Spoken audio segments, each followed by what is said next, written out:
Okay. Live. I can't hear myself on YouTube either. Hello. All right. Now the Mixcast is the Mixcast is working on 2, but it's not working on 4. Now it's working again. But how is it? All right. Let's see. There we go. All right. Let's see. Can we hear ourselves now? Let's see. I can hear it. On YouTube, I can hear it. All right. Do we have sound now? There we go. All right. All right. Fuck this shit. 1 second. I'm doing it over again. Fuck that shit. Fuck that shit. All right. Let's go. Let's fucking go. Let's fucking go! Let's go!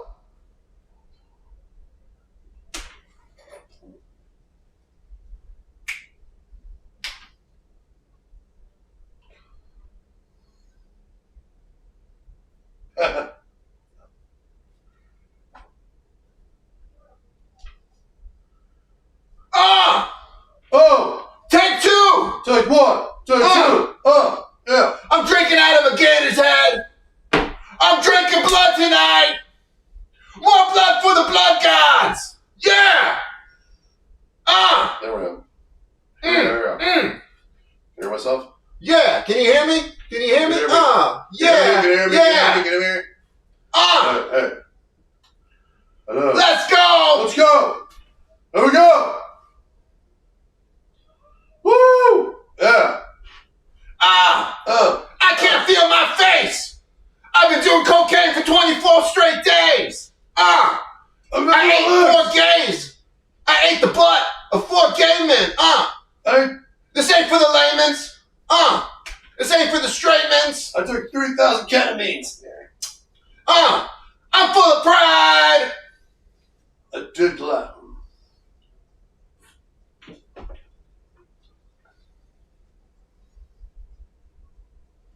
Yeah!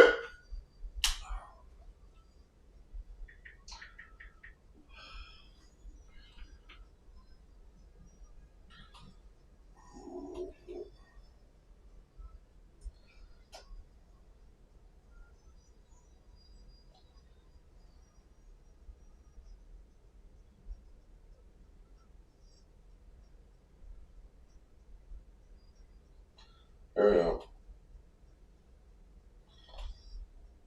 I hear. Warren Greek said I hear things. Uh-huh. Yeah, that's what he said. That's good. That's good. All right, here we go. Listen up, boy! Listen up! Listen up. Here we go. Listen up, boy!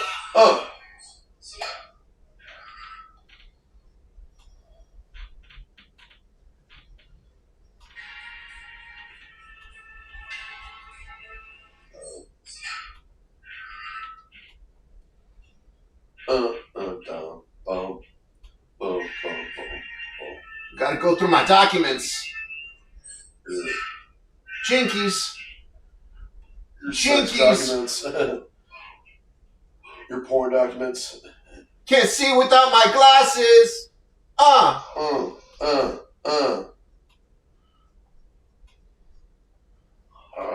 Let's Scooby do it. J. Scott is in the house. It's the wedge. It's the wedge. Prepare yourself for some viewing wedgetainment. All right. Oh God.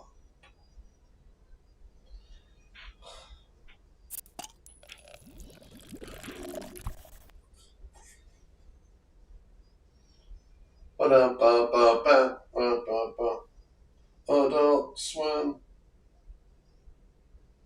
That's right, ladies and gentlemen. We are back. We are here now. It is the Ace Man. Ace. It is Bobby D. He's in the house. And I'm unveiling a new nickname for myself. I am now the Wedge. The Wedge Master. They call me the Wedge. The Wedgie. This is some wedgetainment that you're viewing right now. For your viewing wedger. Oh yeah. It's Wedgie Wedgington, the Edge with the W's. Always. God's the W. Always winning. Oh my god, I feel good now. I think all the technical difficulties are gone. I don't know what happened there the first try. Yeah, let me see. Alright, so a lot of crazy things going on in the scene. A lot of what the fuck are you playing? You guys checking? I'm checking our Alright, that's good. Yeah, I'm checking our sound. That's all. Yeah. We let the audience check our sound for us. I don't do any kind of sound checks before. I just hit live, I hit record, I let the chat tell me what the fuck's up, and at my leisure I'll listen to them or not. And today they decided to be listened to by me. Alright, look at that. I got my Gatorhead. I got my Gatorhead Lone Star holder right there. Oh yeah. Mm-hmm. Where'd you get that from? This is a gift from the illustrious comedy family of Jimmy Lou and John Abraham. Give it up. All right, Trailer High Life. Lucky Duck every Monday. Usually. Open mic hosted by Jimmy Lou, Lucifer, and John the Man Abraham. You guys are going to check that out. Why don't you guys also go check out badfirstimpressions.com if it's your first time watching. Why don't you go... and if you're watching on YouTube, why don't you like and subscribe? Leave us a comment. Say, we love you, Wedgie! Right. We love you, Wedgie! Oh, yeah! Ladies love Wedgie. Get buy a shirt, too. LL Wedge. It's the Wedge. And then you gotta do one of these. You gotta do one of these and stuff, yeah. It's the Wedge. The Wedge Master? Yeah. You like it, right? You liking the Wedge? The Wedge, yeah. It's pretty good, right? Wedge Master. I was worried it wasn't going to take off, but I can already tell it's going to be a fucking hit. The Wedge. The Wedge. So I should have a call in here soon. It's already been probably blown who's going to call in, but I still want to be a little bit of surprise. So let me see. You ready to call in? I guess he's watching, so I guess he's ready. Let me see. My bad about the call in. Yeah, no worries. So basically, I'm going to have comedian Jay Scott call in. Recently, there was... Yeah, you know comedian Jay Scott? Yeah, of course. Because everybody knows comedian Jay Scott. Yeah. He's definitely known in the scene.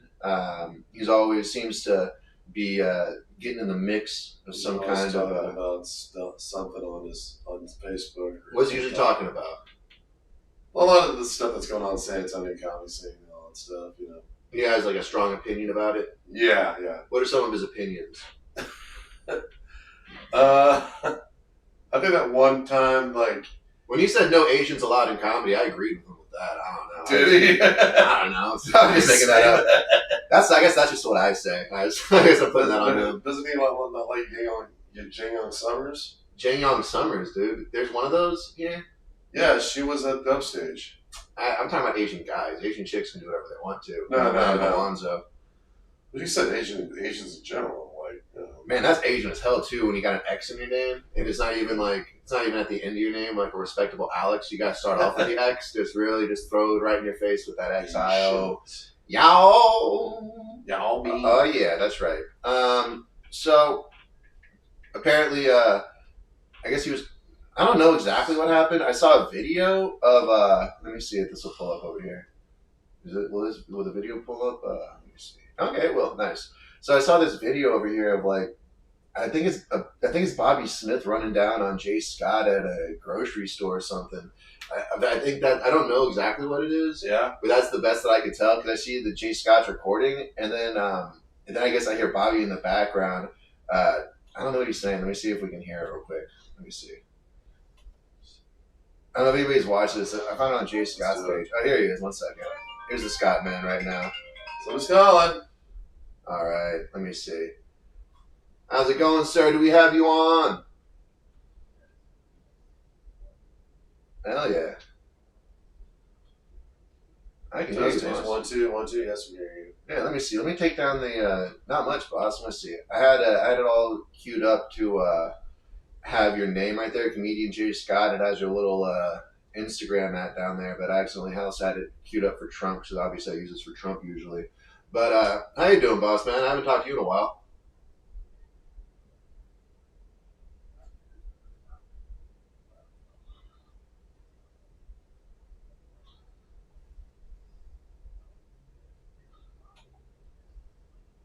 Yeah. So I don't know, man. It's not the first time. I know a lot of times, you always seem to have an opinion on something that rubs people the wrong way. So here, I just wanted to try to get to the bottom of it a little bit because I've been busy my own damn self, so I haven't really been able to keep up with the comedy politics as I like to do. So I found this video you posted on. Well, here, let's put it this way. So what do you believe is the issue right now between you and Upstage Comedy Lounge owner Bobby Smith? Because I saw he had posted something on Facebook. He didn't name you directly, but we all knew he was talking about you. And then I was like, ooh, let me look into this a little bit. And I found this video of you at a grocery store. It looks like, in a very dope Mind Twist T-shirt, by the way. And then yeah, and then I guess he's like giving you a talking to. I haven't got a chance to listen to the whole thing, but so what's going on?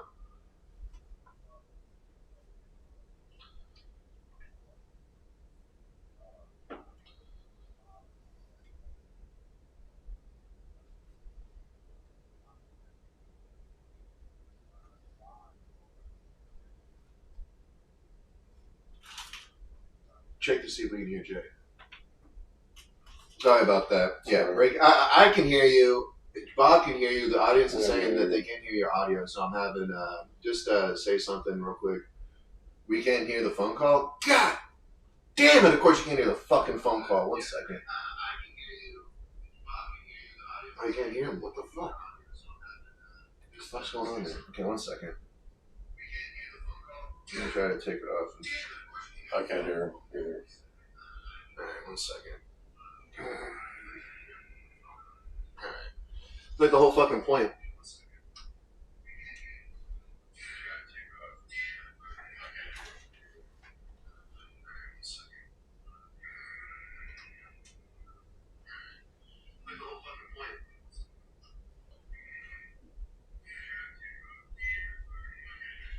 Hey, 1 second, boss. Alright, let me see. Let's see if it goes through now. Can you hear him now?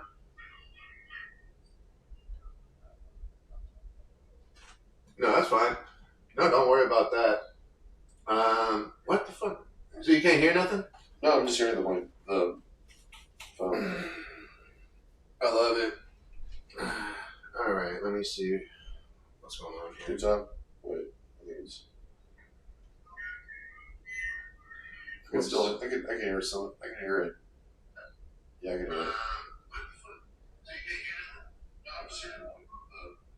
Alright, let me take off the noise suppressor and the DS and see what that sounds like. Alright, try it now. Say something, boss man. Nothing? I can't hear it. Alright, here, give me a second, boss man. I'll call you back, and now I got your number. I'll call you back. Just give me a little bit, try to figure out what's going on with the with this Bluetooth call thing. Yeah, I appreciate you, boss. Give me 1 second. Let me see. Yeah, I can hear his. I can hear him. I can't hear him talk. Him speak. Let me see. Maybe it's because I have it on silent. No, I don't have it on silent. What's going on here? Let me see. Alright, guys, this is fucking beautiful. Alright. So, let's see if it's just the phone calls or if any audio doesn't play through. Let me play some. Let me see.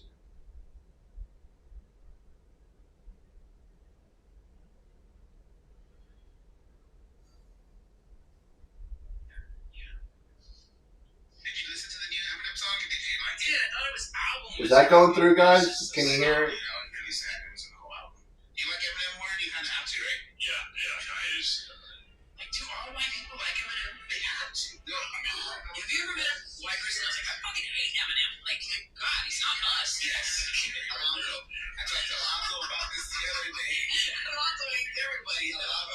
I can hear it. You can hear it? Yeah, I can hear it. Alright, let me see. Here, let me try this then. Let me try. Okay, I can hear that. So, the Bluetooth is working. Why isn't it picking up the phone calls, I wonder? Let me call Master Jenkins because I know he's watching. Hey, let's see. Why is it not connecting? It's just the Bluetooth isn't connecting at all. It doesn't want to fucking connect. 1 second. Bob, turn off your Bluetooth. Alright. Turn on? Turn off your Bluetooth. That's on. And then also... Alright.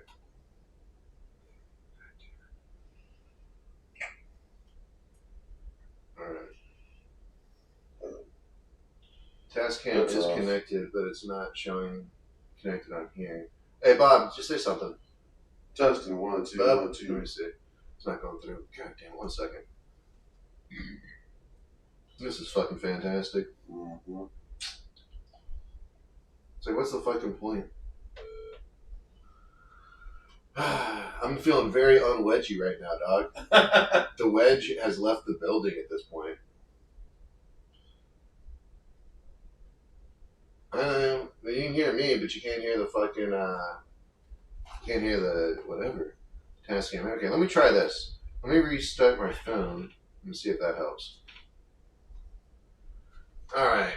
While I'm doing that, Bob. What's up? God damn it. Right. There we go. Alright. Have you seen the new Happy Meal toys right there? They got the Ninja Turtles and Hello Kitty combined. No, I haven't. Well, it's going to be the new hot shit, so says the Ace Man, alright? And then, yeah, it's going to be fucking dope. It's going to be fucking hot. Everybody's going to love it. Everybody thinks that I'm way cool right now because I have 3 of them. I got the first 3. You guys, 1 second. Let me do a hyper close-up to this so the audience can be jealous of me and my toys. Let's see. Oh, and of course, you know what? I think it's the internet connection because we're so far away from the router downstairs. Yeah, sure. I got to figure something out about that. I think that's... I mean, something's going on. And you turned your Bluetooth off? Yes, I did. All right. Let's see. All right. God damn it. Lord, I'm sorry to take your name in vain. Please help me get to the bottom of this. Okay. Jesus help us. All right, let me try to turn the Bluetooth off of this piece of shit then. Because it's not fucking doing anything anyway. For anybody. Yeah, fuck off. Stupid ass phone. Alright, 1 second. Let's try this then. Yeah. I don't know why bad things happen to amazing people like me, Bob. It's one of the great fucking mysteries of this stinky ass stink world that we all live in. Alright, let's take a look real quick. That's a hyper focus on Bob. Now let's do the hyper focus on me. There we go. Alright, check out my fucking toys, guys. Here, Bob, why don't you open up these toys while I do some tech shit? Alright. Yeah, take a look at this. Alright, there we go. And then, there we go. Enjoy. Open them up. Look at them. Admire them. Alright, let's see if I can get this connected now. Tascam. Yeah. Ooh. Ain't nobody asking you. iPhone can no longer connect to Tascam. Ah, there we go. Forget this device. And also, nobody asked anybody for you to connect to the goddamn smart TV, you piece of shit. Alright, here. I'm turning this fucker off again. Hello Kitty Donatello. Yeah. 1 second, the sounds was off. I had to turn it off again. Yeah. But the camera should be on still. Okay. You're gonna be waiting off yet. Alright. Nice. This is some fucking high entertainment, guys. Some classy ass shit. Alright, now fucking work. There we go, come on. Melanie. Yeah. You gotta hold it up though. You gotta hold it up so the audience can appreciate the fucking splendor. Oh, this is my Melanie Donatello. Alright, let's see if this works now. This one's probably. I like this one too. Now that's the one you like? Good. Well, let me check out. Hello Kitty, Leonardo. Come on. Alright. Here we go. God damn it, bub! Pick up, you piece of shit. Hey, what's up, buddy? I love you. What's up, dude? Can you hear me? Can you hear yourself on YouTube? Can you hear us? Keep saying stuff. You just can't hear yourself? Keep saying stuff. This is not how it's supposed to work, guys. This wasn't how it's supposed to be. It was supposed to be like this. All right, let me try this real quick. You know what? I bet this might even be better. Let me try this real quick. You can't hear... Bob, say stuff. You're a fucking comedian. Fill some dead air while I'm trying to do an audio test. 1 second. Open up the thing. See if we can hear him. What? Come on, guys. I need all hands on deck here. Alonzo can't be fucking being hilarious and do all the tech stuff and, cinnamon roll and... Yeah, that's what I'm saying. Let's fucking stop hoarding it. Can you hear it? Can you hear it? Can you hear it? I just open up the phone. He can hear you. 1 second. Let me try this. Let me see if this works. Cinnamon roll and Michelangelo. It's a combined of Hello Kitty and Ninja Turtles. So I got cinnamon roll and Michelangelo. Let's see. I got it. Yeah, I got it from McDonald's. Yeah. Let's see. Yeah. That's what I'm talking about, dog. I know. Let me see. Hey, can you hear me, Jay? Yeah, y'all can hear me. Can we hear them now? You can't hear Bob? Well, I can't hear you either. But can you hear Jay? What the fuck? He hasn't started talking yet. Yeah, start talking, Jay. Yeah. Test. Oh, no, it's coming out of my fucking computer. I don't want it to come out of my computer. I want it to come out of the fucking... okay, let me see. Yeah. Let's see. Let me try the video chat. Why would I want it to be out of the Instalink? Come out of the OBS virtual camera? Yeah, I guess so. Oh my god, yeah, no, the Instalink. That's what I want. Yeah, use the Instalink, allow visiting the site, but then have the audio come through my fucking shit. Not the computer! Okay. Microphone, default audio. God damn it. Let me try my phone. See if Are you hearing that?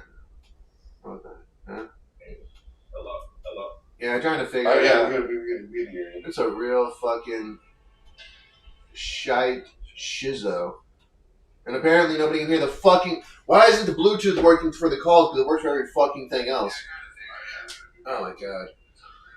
Alright. I'll talk to you later, bub. Thank you for all the help, boss. You're the best. Talk to you later. Alright. I was trying to have it come through... Okay, let me try this. Alright, let me try this.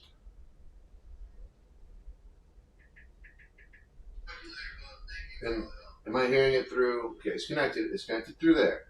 So let me try this option.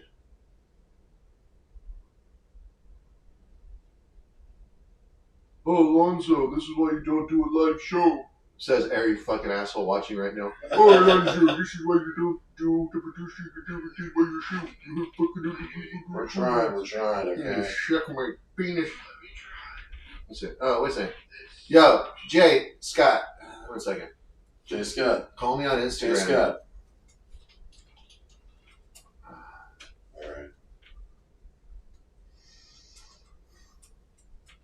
Hey, Alonzo, this is why you don't do things like this. Alright, let me see. Call me on my Instagram, motherfuckers. Let's see.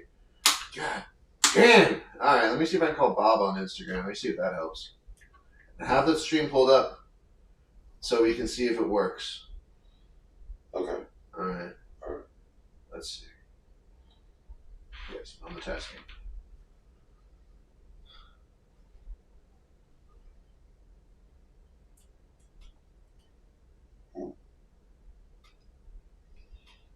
I'm not getting anything. Wait, where?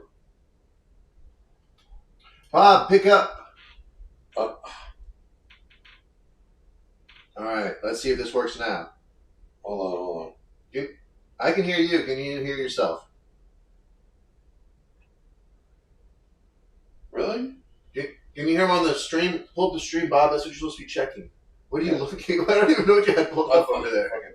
It's like a whole completely different app. I thought you were trying to call me on Instagram. No, I'm trying. I got Bob on Instagram. Let's see if we can hear Bob. Talk, say things. What's up? What's up? Hey, Bob. Hey, Bob.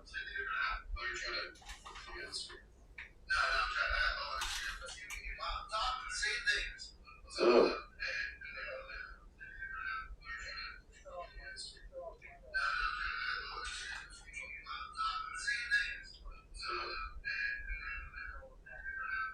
All I hear is echoes. I can hear you. Let's see. How about this? Can you hear him now? Yes.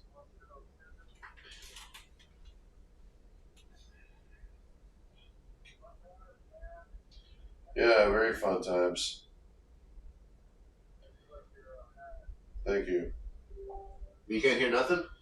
Wow. You can just... Hello, check it. Rolling. But the audio, I can hear anything from your phone. Give me your phone. No, but... What does it sound like? Just play. It's live now, but... Hello, check. Bob, talk to me. I'm taking my headphones off so I can see what I can hear on here. Hey, what's up, Bob? What's up, Bob Jenkins? How you doing? Well, I can hear you. But we're just trying to figure out if we can hear you live, you know. I don't know why my fucking... It's like the Bluetooth... it'll play everything but fucking phone calls. Why is that? I wonder if it's some fucking... some sorcery, dude. So I take phone calls. Whatever. Alright. No, I'm getting fucking pissed is what I'm getting, dude. I'm getting fucking upset. Oh my god. Alright. I know. Bobby's sending his fucking million hacker army at me, dog. Yeah, the goon squad. Alright, talk to you later, boss man. Stay safe. Yeah. Fuck! God damn it! It's just like, how... Yeah, it feels good coming from the back end, don't it? Fucking bitch. Oh, Technology, you cunt me once more. You cunted me once and you cunt me again. You fucking cunt. Let's see. We can't be a legit radio show, man. Speak for your fucking self. I'm tired of this shit, dude. I'm massively tired of this shit. Let me see. Alright. I'm trying this again. Let's see. Alright. Let's see if I can hear myself with myself. Sorry to, I don't know, just read the grocery list to me. That's got to have something. Is it working there? Can you hear? We can hear you.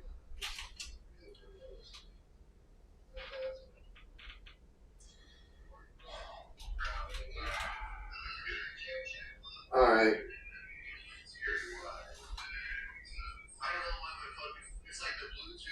Alright. I don't know what's going on. I guess the Bluetooth shit still isn't working.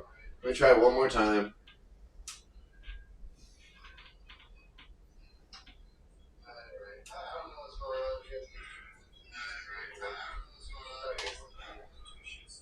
Let me try this. Alright, let's do this. Alright.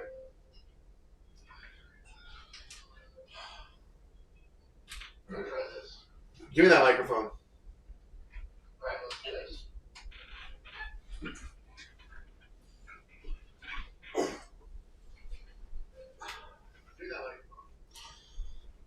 Alright, can you hear me, boss? No, I don't want Bluetooth speaker.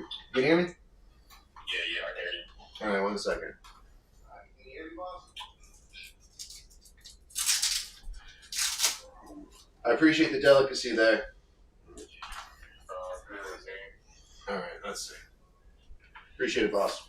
Alright, let me see. Alright, here. Can you take it under the pillow? See, it's tangled there under the headphone? Yeah. Take the mic, put it under the headphone, cord, and then just loop. Here. I need this. Okay. Oh my god, Bob. What? It's all good. It's all good. It's not your fault. When I get frustrated, I take it out on the ones I love. So here, just have a seat, relax, What is it? enjoy yourself. This is supposed to be a fun time. All right, there we go. All right. Those are the things. Okay. Okay. Let's see if this works. Hey, Jay, can you hear me? Yeah, yeah. Okay. All right, audience, can you hear Jay? Can you hear me?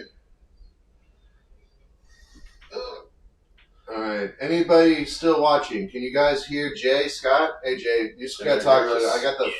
I got the microphone held up to the phone. Yeah. I can hear him. All right. So, without further ado, we have the great, honorable comedian Jay Scott on the phone. Jay Scott.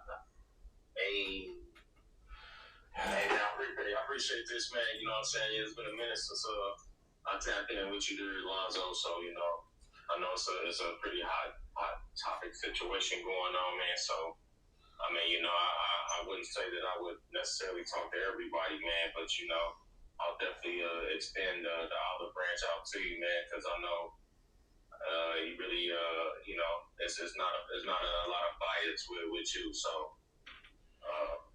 you know, so yeah, man, it's all good. Yeah, no, man. I appreciate you too calling in and all that. I think it's one of the earlier live shows you called in about something or other. And it's been so long, it's like I don't even remember what it was. You know, what the beef was from a couple of years ago. But yeah, man, I try to be unbiased about this stuff. I just like to hear both sides of the story. And I reached out to Bobby to call in, but he decided, I guess, against it. But yeah, man. So what's your side of the story as you see it, boss? Well, I mean, you know, like what I did. So I did a live Thursday, and that was at Tandem. And you know, I went on for about an hour, man. But you know, the question was that I put in the description was, did Upstage Comedy Lounge hurt the comedy culture in San Antonio? And so, I mean, I gave my point of view on what I felt, you know, was there, worked, didn't work, and a lot of information that I gave was facts, man. Like that, I just want to state this. These are factual things that I mentioned during that whole time that I went live, man. And it was from everything from how I felt the comedy scene, quote unquote, urban comedy, black scene could have been a lot more thriving in the opening of Upstage. You know, I gave Smitty his props. You know what I'm saying? I gave him his props on opening up a business. I gave him props throughout that live, but I was also critical on some things that I felt like didn't help the comedy game down here. And so, you know, that was my point of view. And, you know, you can go back and listen to it, you know what I mean? And what you mentioned earlier before we started off, the video that you saw me at HEB, that was from Alvin Perry. Alvin Perry, Jerry Gumbo Smith, they put out these videos basically defending Smitty. Like, Smitty's not a grown man, like he needs his hand held. And so Alvin Perry put out this whole video just smearing just me smearing me heavy, just saying things that are not true, saying things that are just extremely smears. It was just crazy. He was saying all kinds of. What was he saying? Man, he was trying to just talk about. Jay Scott's really Chinese. Yeah, I mean, he basically came out and started just talking real greasy, man. Just saying I'm not a good person. Like, he made it real personal. Oh yeah. He doesn't know me personally. He doesn't know any of my situation personally. It's all hearsay. Because if it was anything factual that he said, then I would admit to it because I don't have to hide anything. Well, then, just like as an example, you just give one example. What was he saying? Like, just that you like don't trust this guy. He'll do you dirty, shit like that. I mean. So he was trying to insinuate that that I said on the live that I went on that I was going to put hands and feet on somebody, like I was going to try to physically do something to him, and which I didn't. I didn't say that on the live. I didn't say I was going to physically do anything to anybody. Oh, they're making it sound like you were threatening Bobby or whatever? Like I was threatening him, or like I'm bitter because I didn't get the opportunities that I wanted up there. Like doing all this typical smear thing that some of these other comedians that I've seen do lives on this topic say. And it's not about getting the opportunities from upstage, from me. It was about what the opportunities were given to others that single-handedly destroyed that comedy spot. Well, I know that I guess what, are Bobby and Debo cool? And I know that you and Debo aren't cool. And I guess, is that kind of what started it? Well, I mean that could predicate, because see, this is what I learned. Lonzo. This is what I learned. Let me cook right quick, man. What I learned is that in this game, especially down here in San Antonio, you'll have people have a conversation like how me and you having a conversation right now, and it could be on the phone with just me and you.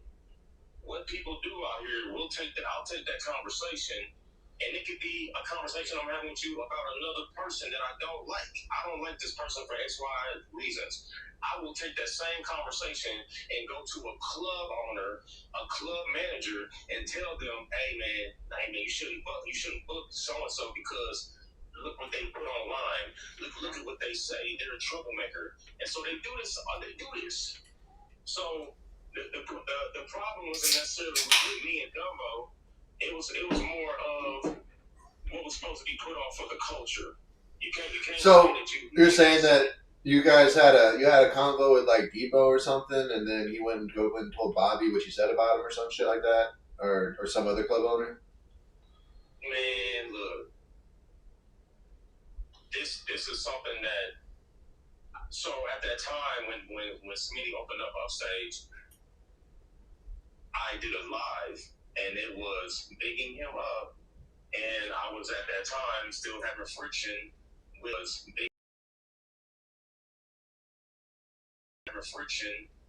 some of these goofies.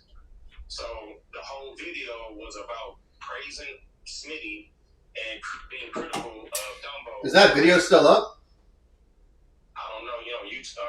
Facebook, man, they took down some videos, man, that been up for. Yeah, they do that now. It's like it's been around for a couple weeks. They just now auto deleted and stuff. This would be a video that was probably like over 2 years ago now. Oh shit! All right. This was like actually it was right before. It was right when Smitty opened it up. It was right when he smoked. So it was longer than 2 years. So yeah, it was right when he opened it up. Yeah. Well, so what? The problem. Yeah, go on. The problem was that it wasn't necessarily between me and Dumbo, man. The problem was that I believe that was the moment right there to bring. God damn it! God damn it!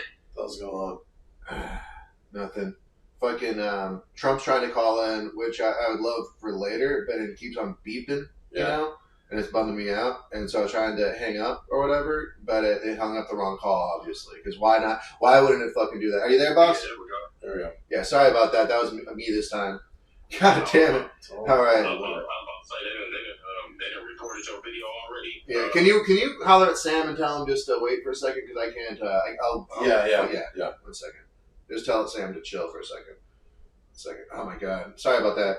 So you said it wasn't an issue with Debo. That's what I'm saying. So 2 years ago, you made a live giving some of your unfiltered opinions on the Upstage Comedy Club, and I guess kind of comedy as a whole, or the state of San Antonio comedy as a whole. Is that kind of correct? Yeah, I mean, at that time, it was like right when Smitty opened, so I was giving more praise to just him opening up a comedy club. I included these other guys in it because I still had friction with everything going on, but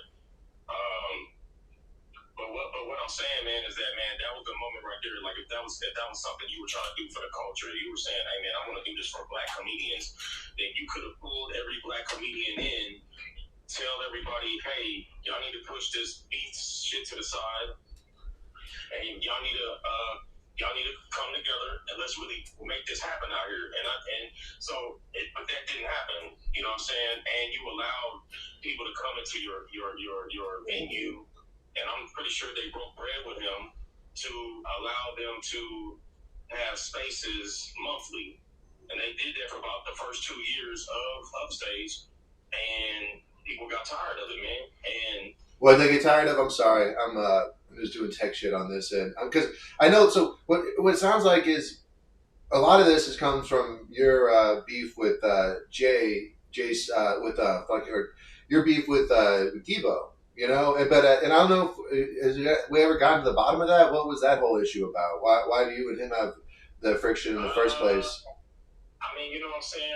I'm not gonna really go too much into it, man, because it was really something that Was it money shit or what? Was it just like because I almost feel like I mean that's what I'm saying.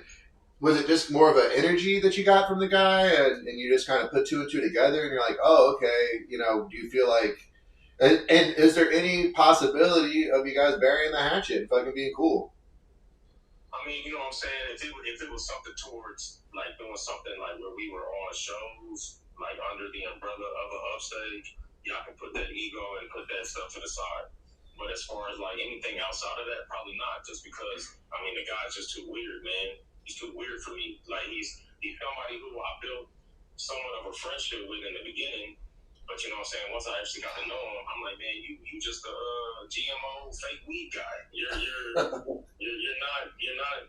this thug. You're not this hardcore person.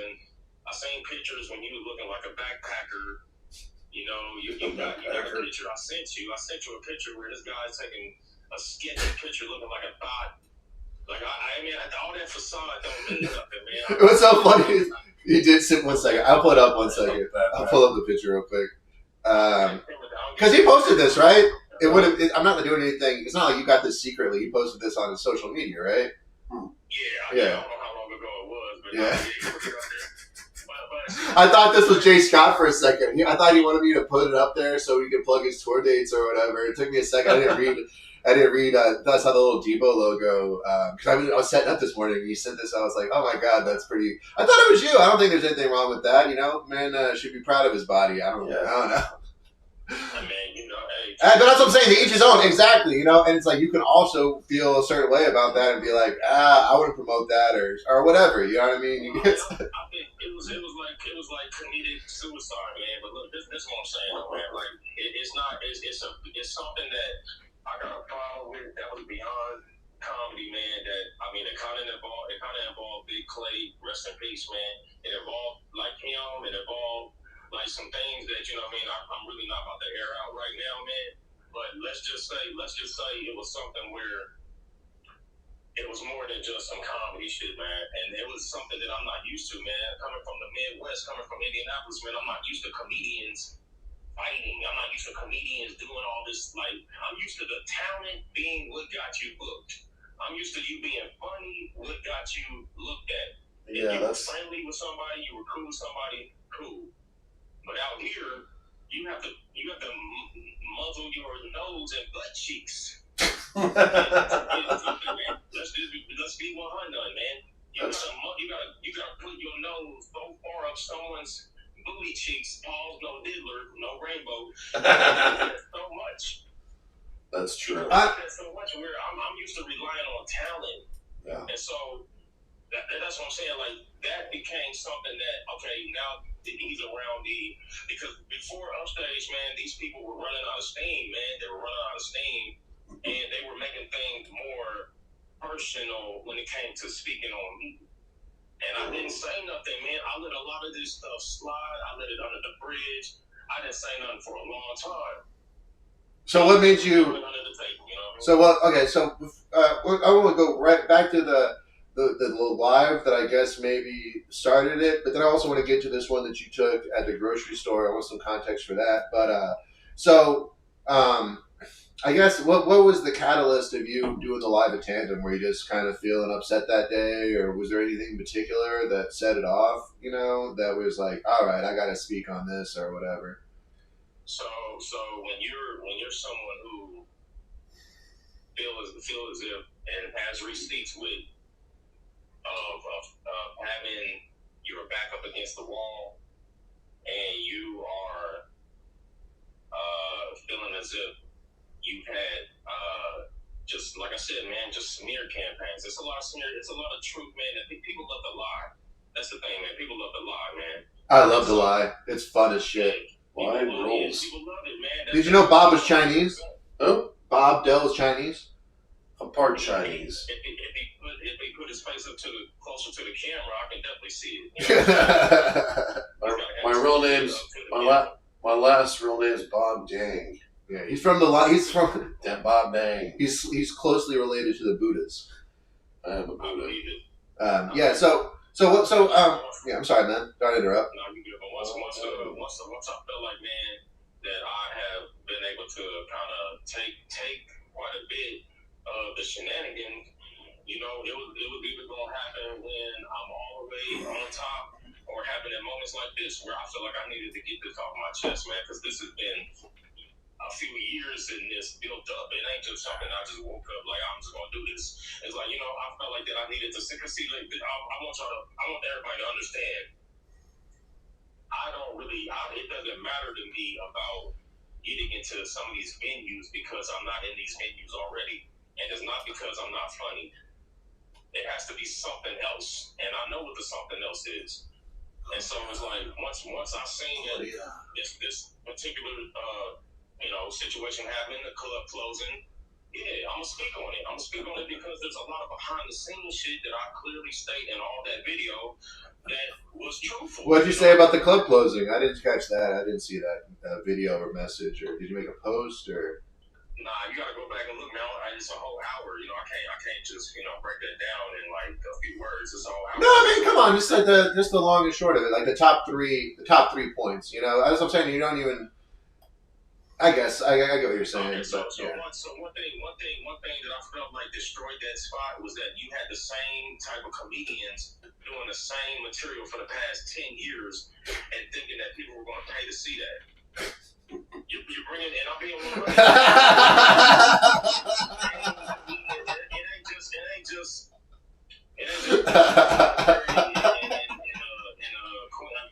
King Quasi. It ain't just them. It ain't just them, man.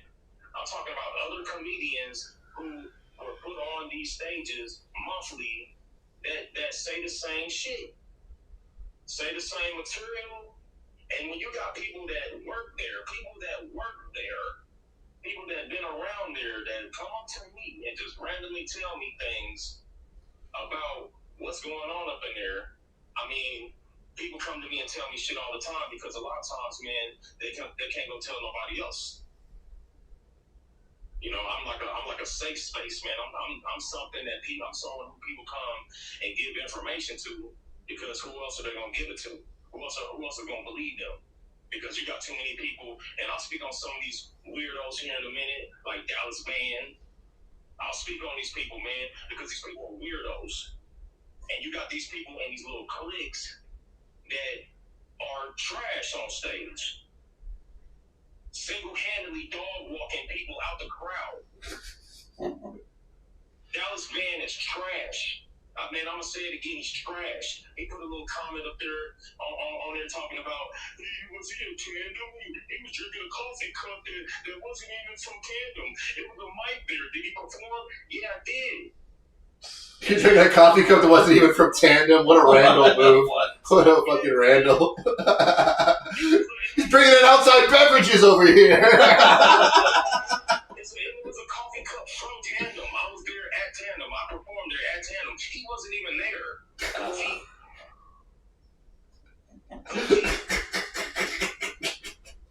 Man, get up out of here, man. You sound like a Dallas fan. Your career ended after the Kill Tony, sir.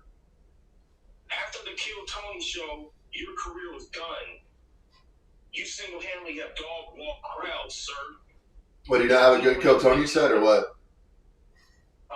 Did he have a bad Kill Tony set? Man, look, I ain't even seen that Kill Tony set.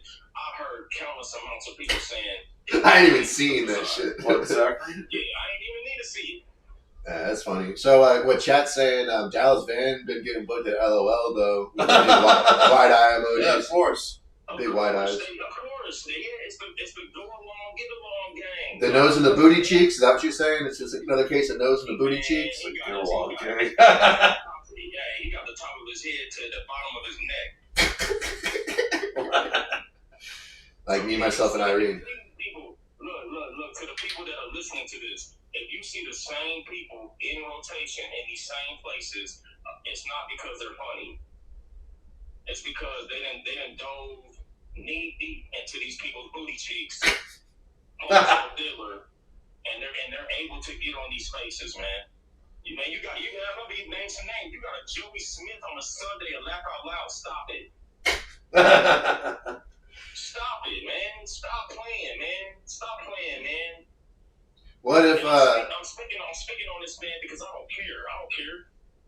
No, I love that shit, dude. No, shit, I love. You know what I'm saying? Here's the thing, though, too. Sometimes I worry, Jay, that and I don't know, maybe you do this because it helps motivate you, but I do feel like sometimes you think that the world's against you, and a lot of times I don't think, because all I hear is people have good words to say about you, except for all the people that you that you said you didn't like. I guess I've only ever heard them, but usually people say they like you. Let me clarify that.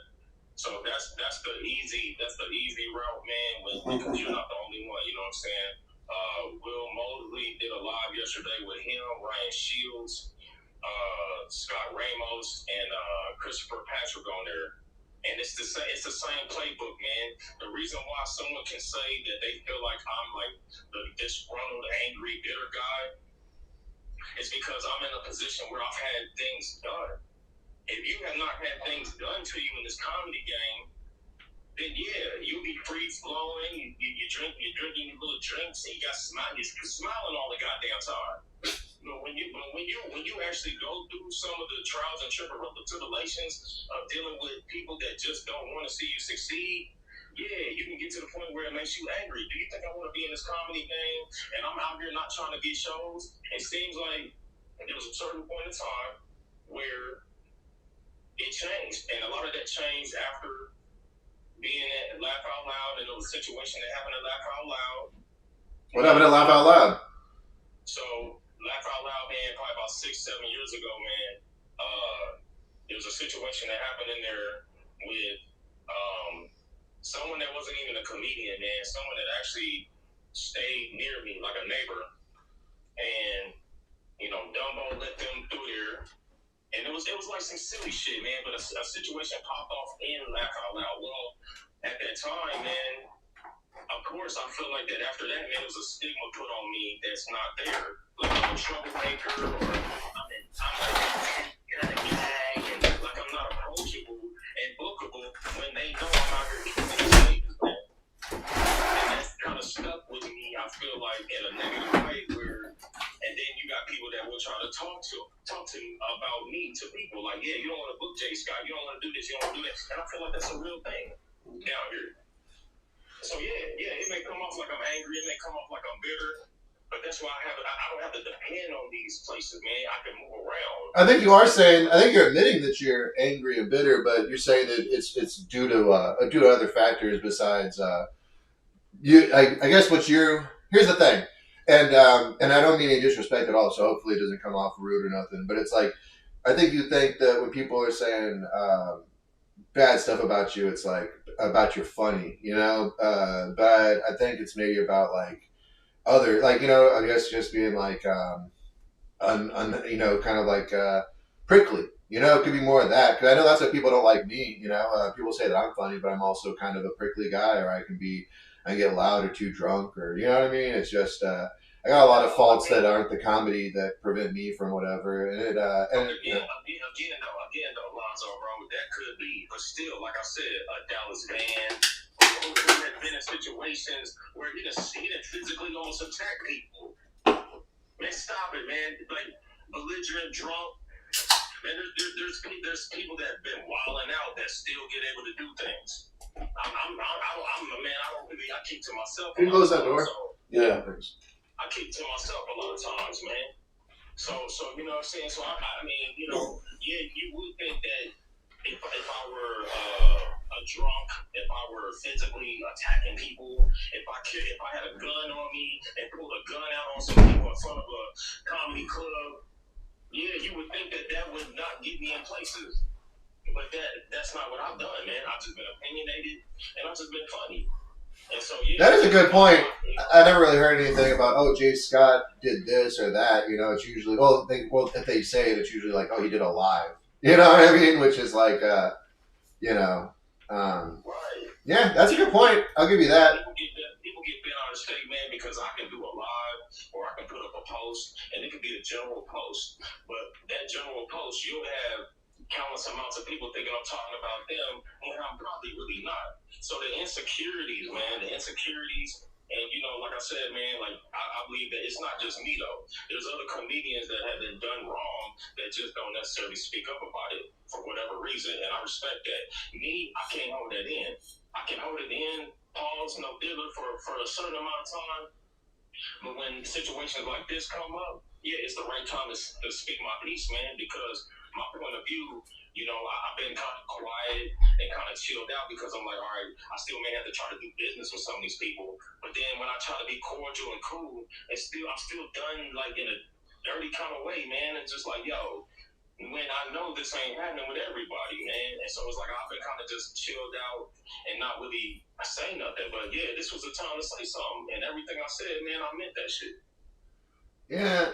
Well, that's what I'm saying. You're entitled to your opinion, and it does sound like there's more, there's deeper issues besides the comedy. It doesn't sound like anybody's necessarily saying, oh, don't put Jay Scott because he's unfunny. It sounds like it's the commentary that I guess they feel is like detrimental to their establishment or something, or maybe to their careers. Well, Alonzo, you just said something that was kind of pivotal, man, and that's I do have an opinion, but the uproar and the issues you see me having with a lot of this is because a lot of what I'm saying is facts. You should start a podcast, man. I don't know what the difference is, but I say wild shit all the time on the podcast, and nobody ever gets mad at me because it's like, if I have an opinion about shit, I don't post it on Facebook. I save it for the show because then I feel like, at least it's entertainment. If like I gotta say it, and I'm like upset enough about it to say it on the show, then at least I can try to make it funny too. As opposed to just like going off when I'm emotional and I'm not like really, because there's the thing. We are comedians and stuff, so if we're gonna make a commentary, we should probably at least try to make it like somewhat comical. And I hear you do it when you're like, you know how to shit talk really funny, But I think you should make it funnier because then I don't think that people could be as offended. They might still be offended, but at least to the larger audience, they go, well, he's just giving his opinion. He's being funny. He's a comedian. I honestly think you should save it for. I think you should start a podcast, man. I think you can. And I appreciate that. I thank you, but see, the difference between me and a lot of that is I don't give a damn, man. I don't give a fuck if it offends you or not. I don't care if that hurts your sensitive feelings. No, I understand that, but a lot of that we got a problem with. And that's what's also been down here in San Antonio comedy is that you got too many comedians that care about other comedians' feelings, man. That's not part of this game. About stealing? This game is not about caring about your feelings. Oh, feelings. This game is about being funny. Well, see, but this other side of it, is if you want to be funny and you want to connect with people, you should probably be sensitive to their feelings. Like I'm saying, I'm not necessarily saying to the detriment of you to you in any kind of way. Like I'm saying is if you're if your brand is comedian Jay Scott, but if people are seeing when you're going live, it's like a lot of non-comedy stuff. Even if you're talking about comedy, that kind of goes against your brand. And I'm saying just for your own brand, just for your own benefit. And also another thing is these people that have fans that watch them a lot of times when you attack their guy and it's not funny, it just seems like you're attacking them and their taste, and then they get upset at you. And that's what I'm saying. It's one of those laws of power. Don't win by argument. You know what I mean? Because it stirs up too many. Even if you win, even if you're right, it just stirs up too many bad emotions that you can never really calculate for how like the person that you're going to offend without realizing it by in arguments and shit. I mean, I get that, and I understand what you're saying, but a lot of times, like if you look at my page, I do mix. I do have a balance. I do have a balance of the comedic clips, and I do have a balance of like some of the real stuff that I may talk about. And if I do mention someone, and if they do have fans, that's a big if. But if I knew you were gonna say that. I knew you were gonna say that shit. If it's something that they hear from someone else speaking on them, then maybe they should be like, okay, well maybe who I'm cool with maybe they be on some bullshit too. Like maybe they be on some BS. Yeah, but whoever says that, it's like nobody ever wants to, because it's almost an indictment on you. It's like when like you find out your kid was a serial killer, or even your neighbor. You know what I mean? It's just like, oh, I don't want to be the one that like how could I?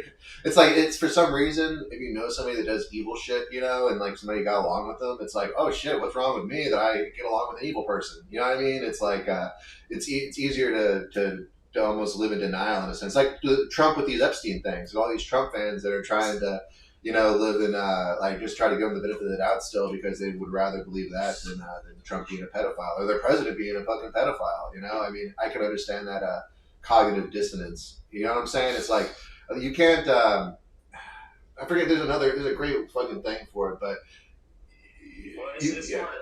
people want to be fooled. I'll tell you what it is, Alonzo. This is the problem. Okay, this is the big problem. This is the reason why people have seen this post that I put out, and this is the reason why some of the reactions have came in the way they came. Because let me explain how this works out here with this comedy scene. What you'll have is comedians who do things behind the scenes. They won't react. You will never know. And the moment that you speak out about it, then they play the victim. They play the victim. Now it's, oh my God, look what he's doing to me, as if they didn't just do something. And because they only see the reaction and not what started it, then yeah, that's where people will start seeing you in a different kind of light. Where they the whole time they've been so slitherly with it, and you know it.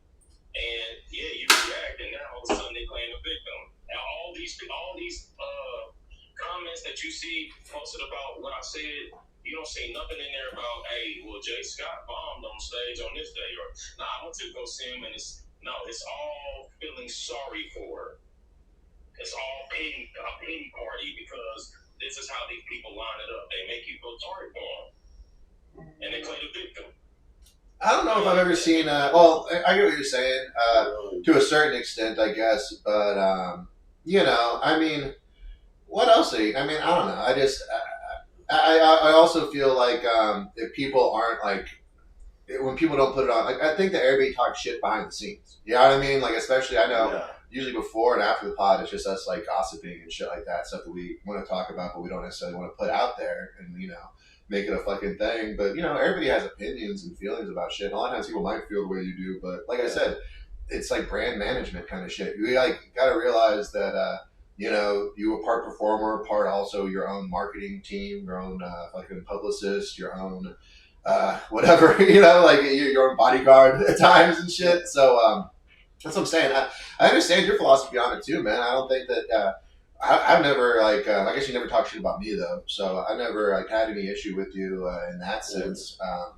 Yeah, so that's what I'm saying. A majority of these people, man, I'm going to cut you off, but a majority of these people I don't really have an issue with. I don't have an issue with, I don't have an issue with a lot of these comedians, man. It's just there are certain comedians that have spoken out about me, or they have spoken, whatever. But, and I've always been someone that's been a loner, man. I have not really, even when I was doing comedy in Indianapolis, man, I was kind of someone that, I would be friendly with you, but I'm not going to go eat pizza with you afterwards. Like, I'm not doing that shit. Like, I don't know. I was just cool with you to the point where I trusted you, man. And this is part of the reason why I don't make a lot of friends in the comedy game, because it's hard to trust people. It's hard to you can be someone that gets to know you, be around you, and the whole time they just don't want to see you be better than them. Yeah, well, man, as a guy I've played that part in the scene before. I mean, I've been the guy that's just like, fuck everybody else. It's all not, and I don't mean fuck everybody else like in that sense, but like, oh, I am the, I'm funnier than I'm getting credit for, and kind of like, oh, why are these guys getting stuff? Oh, they're kissing butt. If only I did this or did that, and but like the longer that I do it, the more I'm like, well, that's just part of the game, I guess. It's like you can be upset that you're like 5 foot in the NBA and shit, but at least you're still in the NBA. It's like these other. Oh, if I was only taller, I could be getting whatever. But it's just like. There's certainly this. Let me clear this up, man. Let me clean this up a little bit. So it's not that I, because I pay attention to everything, man. So it's not like I see things and I just get automatically bitter from it. I don't see that. If you put somebody on these shows, that's your choice. But you know what I'm saying? It's like if you're putting people on your shows that are trash, that's on you, right? With me, you know, if you're not gonna book me on a show, cool, whatever, man, it's your choice. But at the same time, though, my thing is there has to be a reason on why. If it's a certain demographic, I get it. Well, let's put it this way, though. But it can't be. If it's something else other than me being funny, that's the issues I'll be having. Well, here's the other thing, though. You can't have it both ways in the sense that you're saying, oh, he's booking the same people over and over again, but then if then he brings in somebody that maybe is new, they might not have that experience, and they might be a little trash starting off. You know, it's kind of like, you know, which. No. If they trash, they trash, bro. If you're gonna put a show on and you're paying comedians to perform, and you know these people, if you sit there and you book them and ain't nobody laughing, and you book them again, that's on you. But you're tarnishing your brand by allowing you want to put on the best that you can put on, right? If I say right now I want to put a show on, and let's say I want to try to go after a Josh Nito or Irma Ruiz or some. I'm going to go get the top crop people. I'm not going to just do. And if I have to interchangeably switch that up every month or whatever the case is for my shows, I'll do that. But if I keep bringing the same people back, saying the same jokes, and nobody's laughing at the shit, what is that? It's because you're my friend. I'm cool with you. Come on, man. Come on stage and walk the crowd for about 10 minutes. Well, it's like I think a lot of times people like, and I don't know how good or bad this is, but especially if maybe you're not the strongest headliner, you're going to get maybe a weaker opener, so you kind of can shine a little bit more. You know, it's like, oh, let me get somebody confident enough to talk to these people for 15 minutes until I go up there and do my shtick. You know, I think there's some. So I noticed that. Like I went to go see Dave Chappelle live, and he had 5 fucking bums open up for him that were just happened to be Muslim. So it's just like, okay, I get it. You know, you're being friends with your Muslim guys who aren't as good as you, and then you get to go up there and be kind of half-ass your set now because you didn't have to follow some. And so I'm saying it's like there are a lot of there are a lot of good comedians in San Antonio, and then there's a lot of other ones that are just really good at being confident on stage, and filling time until the talent shows up, which is that's what I'm saying. There's a place for that though. It is, and that's the other thing that you just hit a good point. There are some good comedians, and there's some comedians I don't necessarily get along with, but there are comedians that are good that don't see the time of day like that.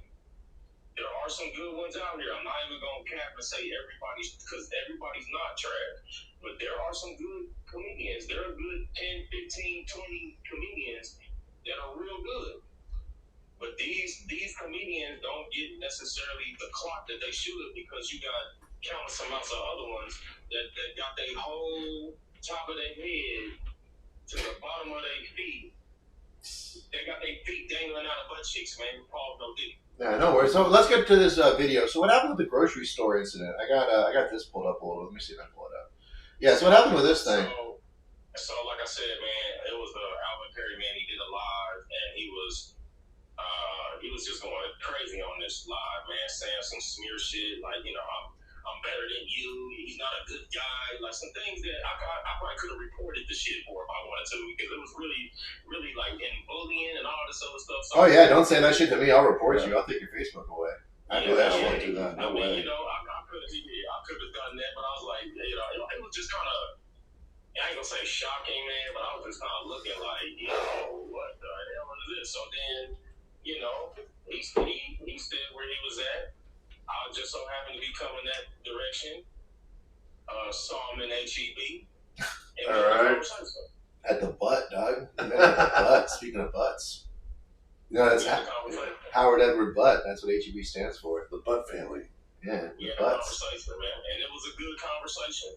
Oh, you talked to how was it? What did you guys talk about? Was it a good one? WNBA? So one thing I don't do, man, I'm not into smearing somebody, man. I'm not into saying something personally about someone that I don't really know. I keep it all comedy, man. I keep it all comedy. So once you start kind of saying things that smearing me, and you're making up things, man, because you're trying to be personal. If you have to go the personal route, you've already lost. No, that's true. You know what I'm saying? When people like him and Dumbo, you're saying that I'm not funny. We know that's cap. You just seen me.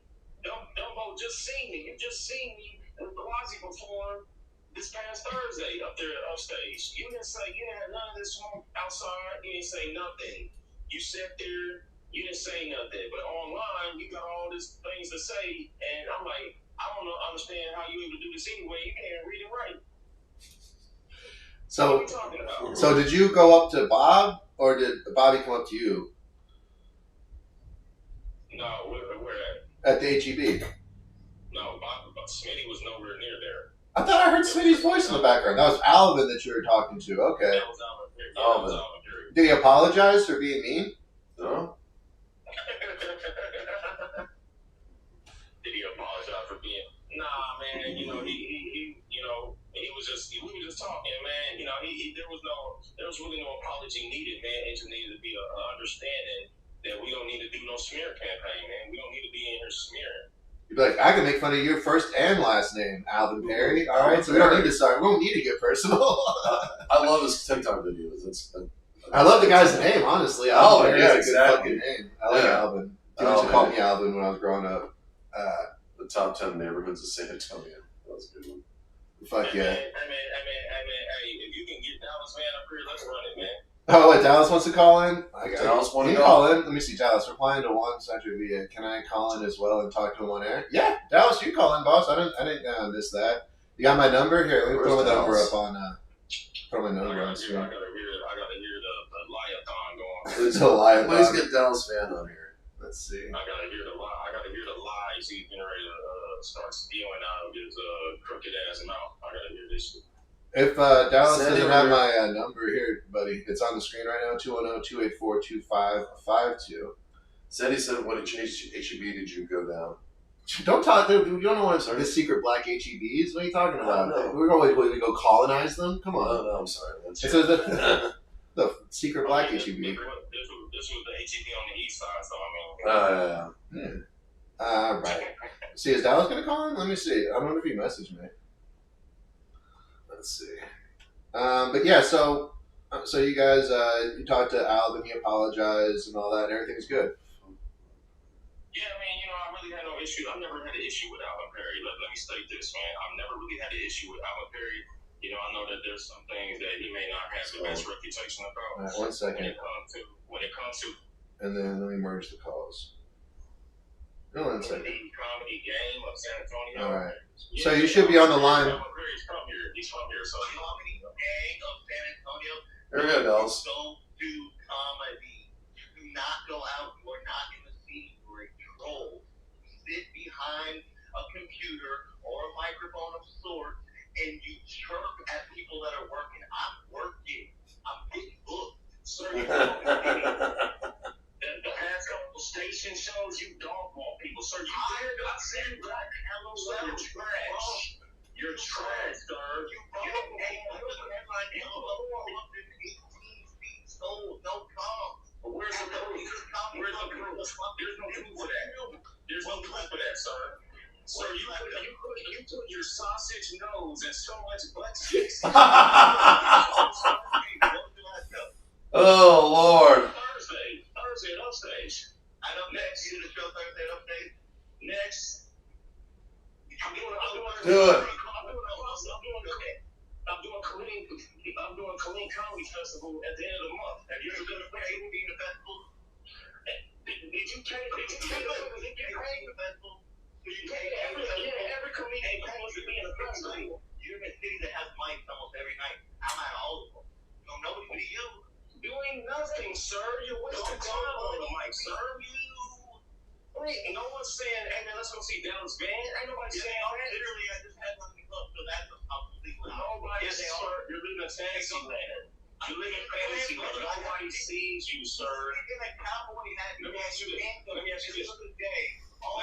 Let Dallas talk. Let Dallas talk. 1 second. Hey. Let Dallas talk. Let's. Dallas Vann. Did you go Did you go to laugh out loud before and tell people not to book other comedians? Did you do that? Yes or no? Never once. You're lying. See, you're lying. I'm done. You're a liar. I'm done. Who? I'm done. Okay, I'm taking your chance. Put me in my place.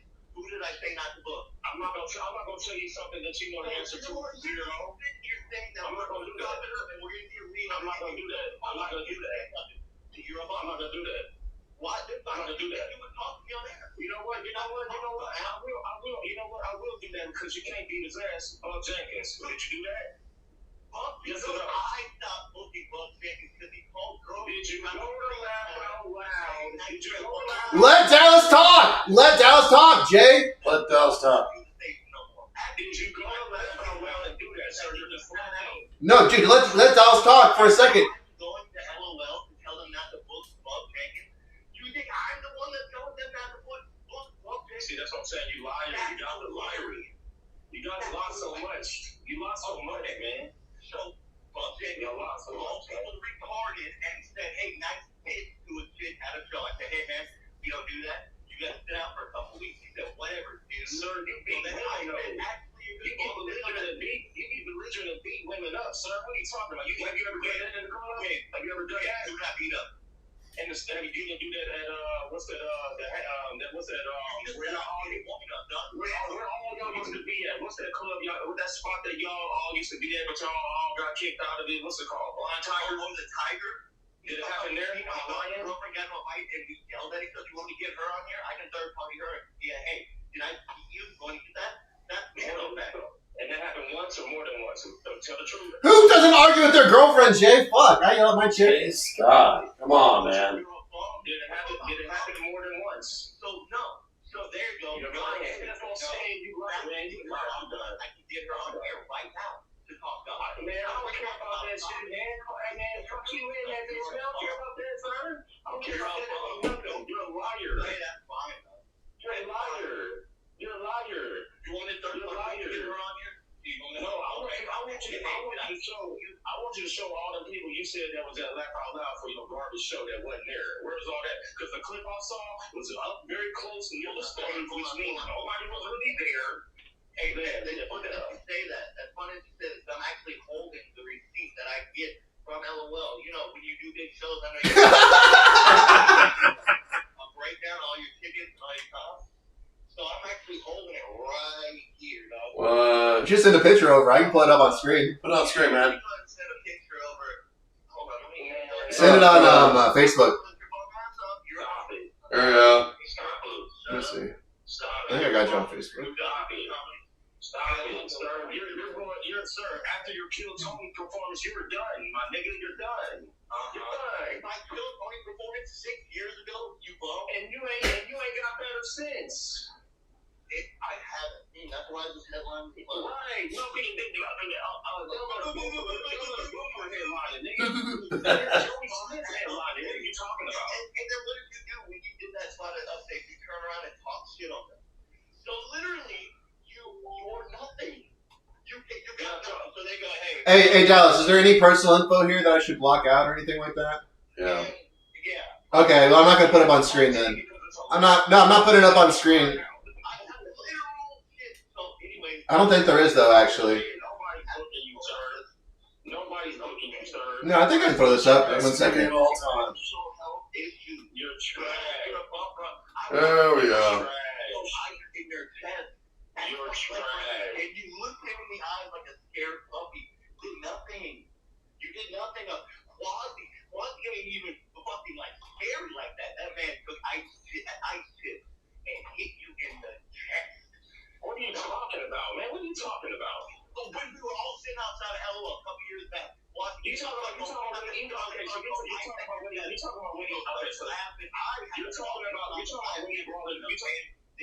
no. Like that. There it What are is. you talking about, sir? He disrespected you so bad you told him to wear a cowboy hat. Sir. Crazy. I never seen somebody get disrespected so much. But when you let's be 100.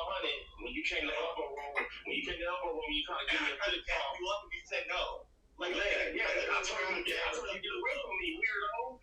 I told you to get away from me, you weirdo. Fucking lie. I told you to get away. I told you to get away from me, you weirdo. You don't have the balls to speak to nobody like that.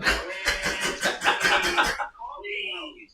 Let's check. They're not so many. Oh, How many times did that happen? Ain't got no How many times did that happen? How many times did you come up to me and I told you to get away from me? Zero. Yeah, that's what I'm saying. Lies, bro. I can't do this, man. You a liar. And all you guys lie. You lie. What are you talking about? You lie. You came around me twice in the elbow room, and I told your weird ass to get away from me. You're a weirdo. You look like a blown mosquito in the face, sir. Run and You look like a blown mosquito. You have shifty teeth, dude. You You got jagged teeth. That's crazy, Bobby. Your mouth looks crazy, Dallas. Your mouth looks crazy. You've never seen me almost get whooped by nobody. That's cap. You've never seen that. You see some people throw ice at me and that turns you on, you weirdo. Weirdo behavior, my guy. Motherfucker throw some ice at you. He throw some ice at you. Get your lame ass out of here, man. Go fix your mouth, faggy. Don't mix your man. Don't fix your mouth, man. Don't fix your mouth. Jagged teeth. I've never seen a man get knocked out like that. You talking fantasy land. This is the captain. This is the captain. You leg you around This is the captain. This is the captain right here. We both know. Mac was right there. Mac was right there. Yeah, none of that happened. See, that's what I'm saying. These guys lie so much, man. They lie, man. I'm looking like a retarded mosquito, man. Get your weird ass on, man. Get your weird ass on. I'm telling you, you like a mouthful of popcorn and shit. Jagged edges in your mouth, sir. How many bottle tops have you cracked open with some jagged edges? Man, you're nobody, man. You're nobody. You look like a big swilling bum. They know how to cook good tacos, bro. Get your undocumented, lame ass out there, man. 7-year-old, you don't walk crowds, sir. You don't walk crowds. People leave when they see you, sir. People don't see you. Leave. So Dallas, let's see if you're honest. When we did the 420 show at Upstage, who headlined and who featured? Dog, I don't remember what that.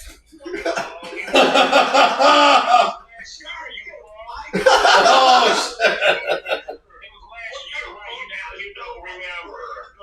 Right. It was last year, you bum. It was last year, bum. It was last year, bum. It was last year, bum. Okay. We got Dallas, Vann, and Jay Scott on the phone. You remember last year? I'm pretty sure you remember last year, you bum. You remember that quality shit that was more than a year ago, you bum. Stop it. Longer than put pipe in your mouth. Great. Stop it. Longer.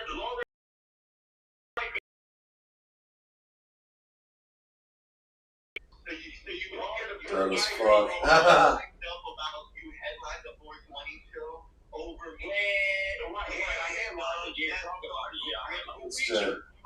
Before me.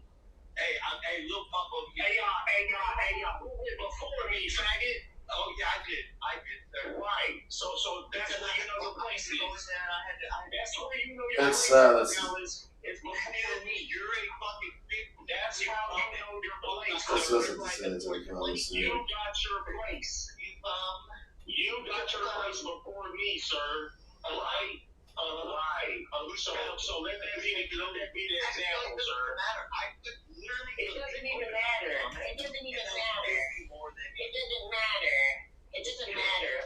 I'm like the lopers. I got a lot of teeth in my mouth. It doesn't matter. You're right, this is like WWE. Yeah,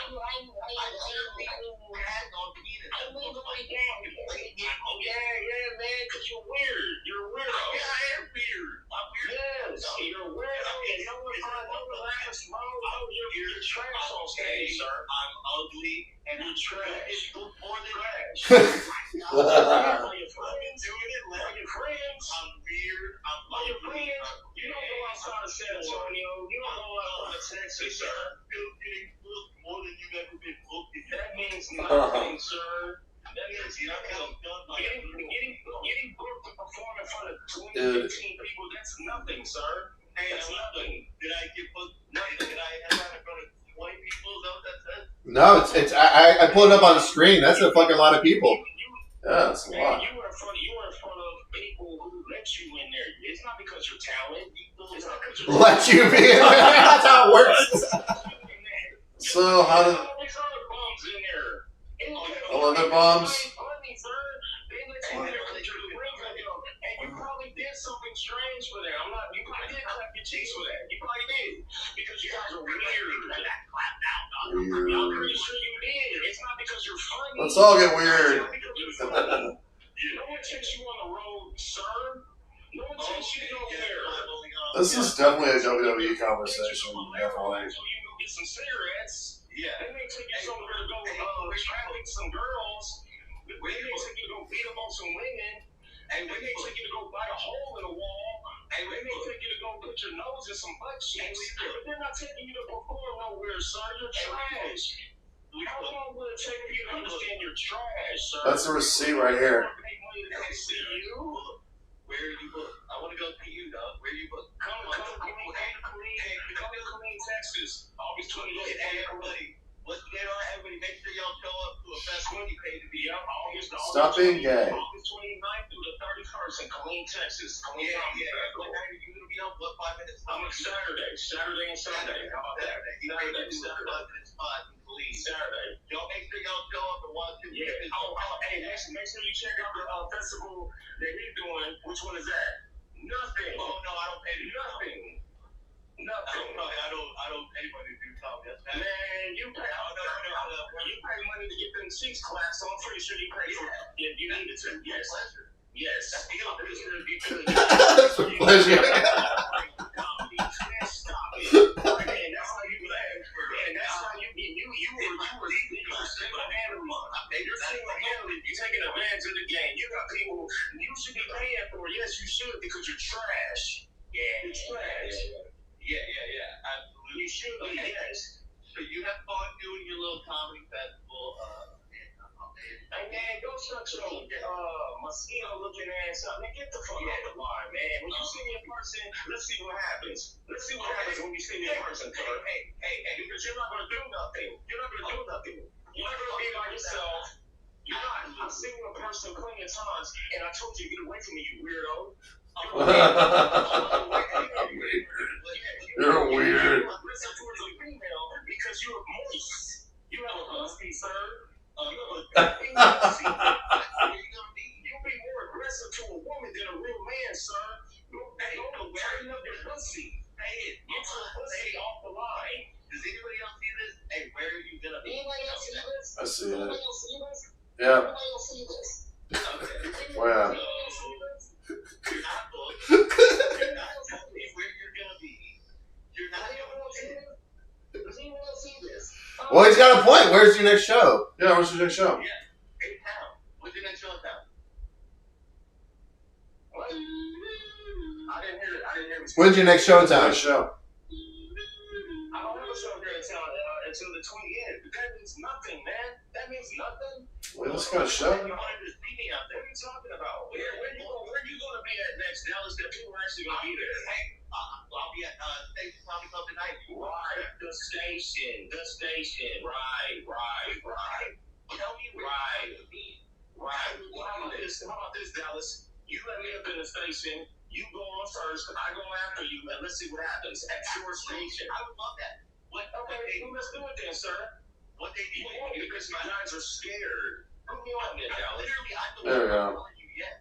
Okay, let's do it then, Dallas. You pick a good time for you. You can even sabotage the crowd. You can even do none of that. Let's see. Next Friday, 10 o'clock. Let's get the baby oil. Next Friday, 7 o'clock. Hey, 10 o'clock. Yeah, Make sure you get that right. 10 o'clock. Yes, let's go. You have so many teeth I couldn't hear. Let's do what you Okay, say. and then, so you're gonna show up to the station. We're gonna do our spots and all that, and then afterwards we're gonna go outside. We're gonna square up. We're gonna box. So that's it. Whatever, man. Whatever you want. Whatever you want, man. No, you have to have so heavy your boy done. You gotta so heavy. Whatever you want, like Dallas Vann, whatever you want. UFC. Dallas. I thought you just said. Do you not want to box? I'm not. Whatever you what I No. Hell in the cell. Say what you want. You heard me say that I'm gonna beat your. That's what you heard me say. Did I say that earlier? Or you raised a lion? You raised a lion. I said I see you in person. You will do nothing like you've done before. So that's how this works. That's how this works, sir. I see you in person. You don't do anything. I need clarification. Let's no, because you're trolling. You're trolling. If I see you in person like I have before, you will do nothing. So are you gonna come to the station and do the 10 o'clock next Friday? And then we'll do business. We're gonna go on. We're gonna have a great show. We're gonna do all that, and we're gonna walk out. We're gonna go down by the racetrack, both sides, and we're gonna square up. That's what's going to happen. I'm not saying for one thing. What's gonna happen? That's the station. And you're okay with that. I just want, and because you wanted to bring it out in front of people, so I'm going to be there. Calmly, ain't go. I'm free. No, I'll be there, man on man, 1-on-1. Just be you, friends. We can shake hands and make out afterwards. It's all good. So, man, that's what I'm saying, man.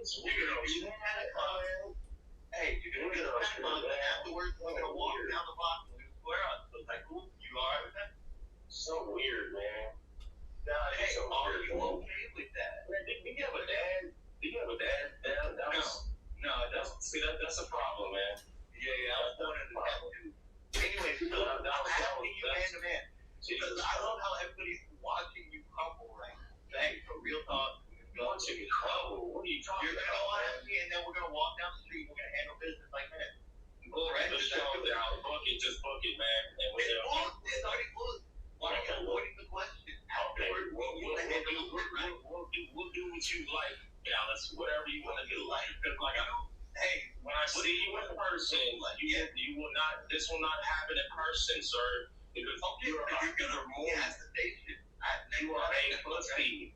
Man, see that? Okay, no, we'll do it again. Go ahead, man. Set it up. All right, cool. So we're gonna have all that set up afterwards. We're gonna do a thing, and finally the squad issue. It's all good. There's no hate needed in this little city. We can all see comics, but I feel like you got a lot of animosity towards people. So I think this is gonna be good for us. No, because you're trash. You're trash, sir. You got on. You made a comment. You made a comment that you didn't have to clean up in the car, and it was a lie about me being a tandem. You're trash, dude. You made a whole comment. You put your future into the building in your sunglasses. Ding, ding. What? Yeah, what did you say? Reflection of the building and the two-stone basket behind you. Man, you're a weirdo, man. I was there in tandem. You're talking about the car. I was there in tandem, man. Say you were there, I got you. Man, you're weird, What sir. are you talking about? Ask Clifton Simmons. Was I there Thursday, sir? You were there Thursday. What's his name? Ask what's his name? It was nigga. Look here, what are you talking about, man? I gotta prove you under his head. So Friday at the station, you gonna come up, you gonna go after me. How much time you wanna do? Yeah. You wanna do like 15? You wanna do 10? I just want to have enough time to cook. I want you to be up there, do your thing. I'll go up there before you, however much time you want me to do. I'll get it. I'll try my best. I'll see how good I can. Man, you're so weird, man. You're so weird, bro. Oh, yeah, You're so weird, man. Oh, weird. You're weird, man. You may be cool in your culture, man, but in the black culture, you're weird, man. As a black person, you're weird. Black culture, you're weird. I won't go to you. In your culture, you may be the MVP in your culture, but in my culture, you're weird, sir. Hey, You're what so are you with weird. your cowboy hat? You think they like you? No, fuck. You are body of the black community. What are you? How many people started wearing cowboy hats after I did it in Dallas? Nobody. You fucking retard. Cap. Tell him. That's How many cap. people started wearing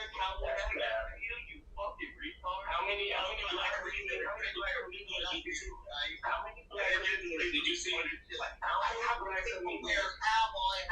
How many black comedians you saw?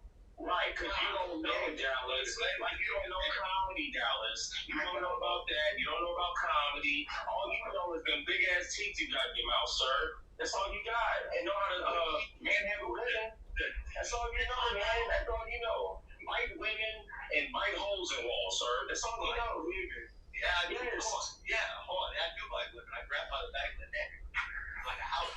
But Jay, first off, it sounds like now you're getting personal, throwing out these accusations about, physical assault, which sounds, bad. But this is from the blind tiger who put that documentary out. Well, yeah, the illustrious documentary that. You can definitely do that, Dallas. Was white cotton lying when they said there were domestic issues going on in Elpiner? That's a weasel word. What's a domestic issue? That's a weasel word. Can I clarify what he was talking about? Me and her got to a fight at the blind tiger, like yelling at each other. We were both drunk, screaming at each other, and then I left. Pussy boys do that. Grown men don't do that. Pussy boys do that.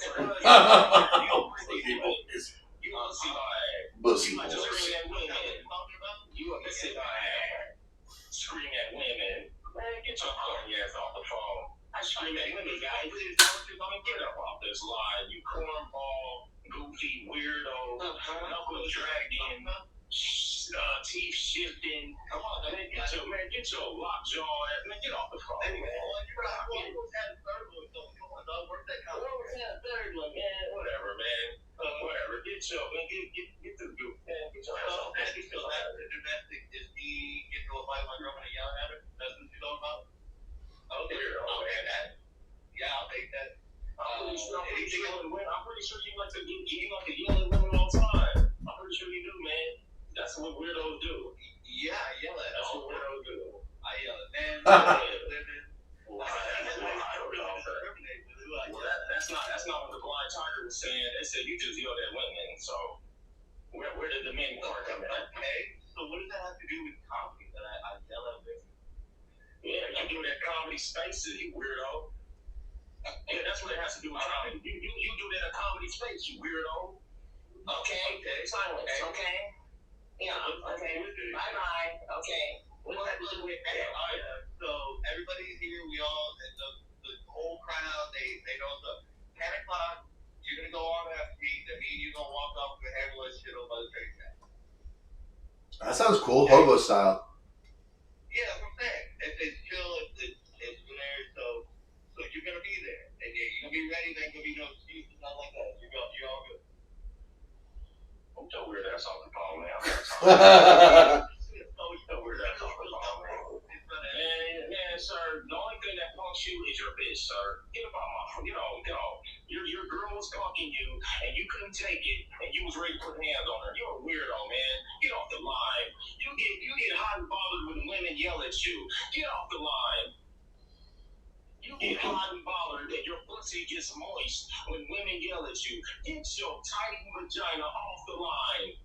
Tight vagina? Go sit on a toilet. Fuck out of here, man. What are you, man? Get that, man. Stop it. Like these guys, this is what I'm saying, man. These guys right here, they come on here, even right now. That ain't the real Dallas man. The real Dallas man is the similar, drink cookies and eat cookies and drink milk, man. It's the same person that you'll see me in person and won't say nothing, man. But you get on a platform like this and start capping, man. Doing a bunch of lying. That's what I'm saying. These guys lie so much, man. He lied all through the questions I asked him. Well, no, he pulled up he sent me the receipt for the LOL thing. He sold like 200 plus tickets. Like, that was a lot of money. I saw, yeah, it was a lot of money.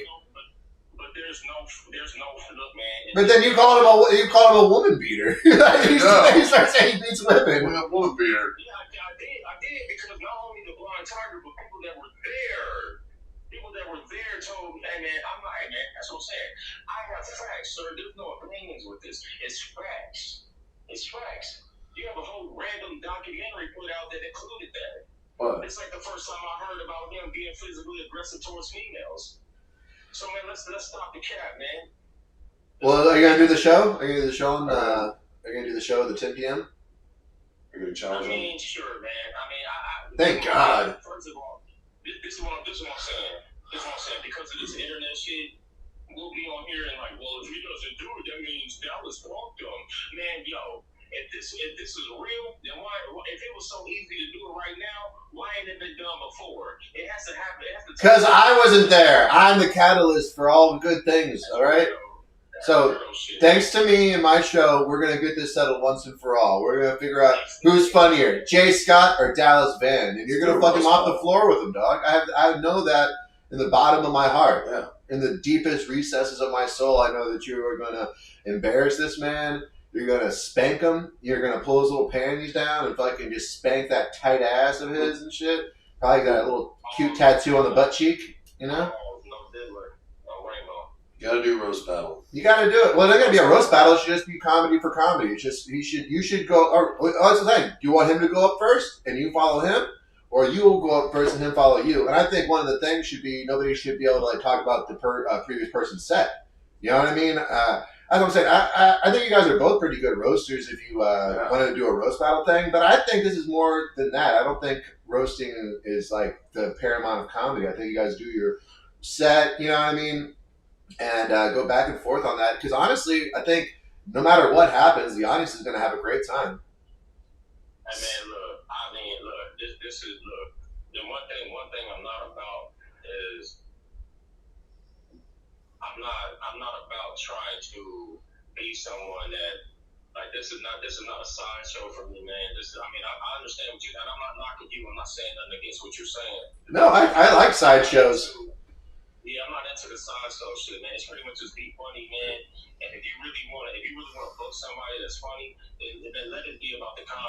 So you're always talking about they're not booking funny people. They're booking you at the station, and you get to fucking embarrass Dallas. This should be a fucking layup for you. But this is tacky, though, Alonzo. It's tacky if you don't hear start capping and being like, well, I'll come get you. What you want to call? You want to call? How is that tacky? It's entertainment. We're entertainment. This is entertainment. That's tacky, man. That's tacky to me. I'm sorry, man. Hey, do you want to come next week? Man, what are you talking about? Get your weird ass off the phone, man. If somebody wanted to book me for a fucking, I think you're more upset about the whole fighting thing afterwards. I don't think he's wanting to fight you. Dallas is a lover, not a fighter. So I don't think he's going to want to do that. I think you guys should just do the comedy show. I'll be there and I'll say, hey, Dallas, if you lay one hand on this black man, I will fucking kill you with my gun. Yeah, I heard you're a lover, all right. Yeah. I don't know. Yeah. Come on, dude. You don't want to do this? Come on. Man, look. First of all, I'm gonna be 100, man. I'm not about to. If I were to do a show, first of all, that's what I'm saying, man. At the station, do anybody even get paid from the station, man? That's the first thing. Second thing this is exactly what I'm talking about. This is that cliquish shit, man. You got him, you got others that are part of this station thing, and you see how what it would even possibly take to try to get somebody like me on there, and that's to be. He's the booker. He's the booker. That's what I'm saying. It'll get you on the. All right, let's put it this way, Jay. What's wrong with that? Hold on, Lonzo. Hold on, man. So the thing is, you can't get online and start talking about where are you performing at, and you're the booker, and you're not booking. You're not booking me, but you're saying where you're performing at. He's not the only booker in San Antonio, Jay. Exactly. Okay, well then. The mentality is the same shit. The mentality is the same. It's the same, man. He's the booker, but he's asking me, he's saying to me, well, you're not getting booked nowhere. Yeah, because people like you don't want to book people like me. Because of you're thinking I'm a, what do you say, troll, man? I'm not trolling, sir. Everything I put out. I don't know. It feels a little trollish. Honestly, now I'm starting to feel a little trolled because it's like you're saying, nobody books me. Dallas books you. Okay. I'm not saying there's not a time and place for trolling. There's a time and place for trolling. But what I'm saying is that when I put out that, what about Upstage, that wasn't trolling. See, the thing is, man, you got Smitty, who's a grown man, and you got all these little people underneath him trying to defend this guy. That's why Dallas got on there talking about some tandem and all that. When I was there at tandem, that's goofy. Like this shit goofy, man. It's weird. You got people trying to go all out, crash all out for Smitty, and it's just like, man, Smitty's a grown man. We've had a few conversations on text message. If we really gonna meet up, then that's what we gonna do. But all this, like he's trying to do, like just like Albert Perry said, when he see me on site, it's gonna be this and that. Then I saw him at HEB, and we had a real cordial conversation. Debo Smith, when you do all that talking online, that situation he mentioned with Quasi, man, Quasi and Debo came up to laugh out loud one time after I was on the show. I was on the show. They brought Quasi's brother up there. Quasi's brother don't know nothing about nothing. The reason why Quasi's brother came is because he was there to try to be some kind of enforcer. Now we standing there on the patio. I'm looking at them like, what's up, haters? And I said that to him, what's up, haters? And they start looking at me. These fools are throwing little ice at me. Who does that? What grown man throws ice at other people? That's weirdo. Throw ice? Shit. Do we gotta get Quasi on this set too now? Do we gotta get Quasi on the set? I mean, you can, man. But see, the thing is, man, let's be 100, man. I'll be 100. I really don't have a issue with Quasi. Quasi is a victim of circumstance. He's affiliated with someone who I don't really rock with. Quasi and Albert Perry, I've never really had a problem with that. But when I did have that situation with Quasi, I saw him games later at Elbow Room. He didn't do nothing. So that's what I'm saying. Like, I don't have no problem with Quasi. Like, I really don't, man. I don't have a problem with Albert Perry. You know what I'm saying? So just to play devil's advocate. It's weird. Just to play devil's advocate. Didn't he already do something? Like, does he gotta do something every time you see him? Who's that? No, there's nobody that's done anything. I think he said he was throwing ice at you and shit. You said he was throwing ice at you. Isn't that like doing something? I know it's not like the most aggressive thing, but it's kind of aggressive and disrespectful. Like, here's the thing. Yeah. So let me ask you this. Right? Let me give you the scenario. We're standing right there on the patio. I just got done performing. And if you're doing something weird like that, throwing some ice at a grown man, and we get into it right then and there, who does that affect? That affects me because I just got done performing. I'm not gonna take the bait. I'm not gonna take the bait of someone trying to bait me into doing something, trying to diminish what I just got doing on stage. I'm not gonna do that. That would make me very emotional and goofy. So when he's talking about, it was fabricated, just like all the other things. These people lie, just like. Oh shit! 1 second. God damn it! 1 second. The fuck? God damn it! I'm gonna try to do that. 1 second. Be funny. I've seen Dallas Van dog walk crowds. Okay, yeah, he did 200 some people and laugh out loud, supposedly with the receipt. Well, how many of them were comp pickets? Since this is a thing now, how many of them? It didn't say no comps. It said no. That's what I'm saying. I'm showing you. It's I pulled it up on stream. I don't want to do it again, but I pulled up the whole the big ass fucking. Oh, I got the picture right here. Where is it? 1 second. Sorry, boss. Yeah, okay, I got the picture right here. Okay, I got the picture right here. No comps. Let me see. But go on. What's your point?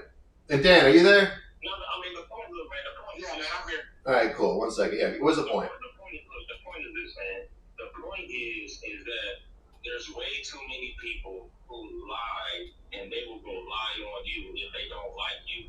That's the thing that I have. If you are a comedian and you're listening to me right now, and you have material that you have formulated, and you're writing and you're doing work on your material, do not allow anyone to come and try to tell you that your joke is not funny because of the type of crowd or the type of X, Y, and Z.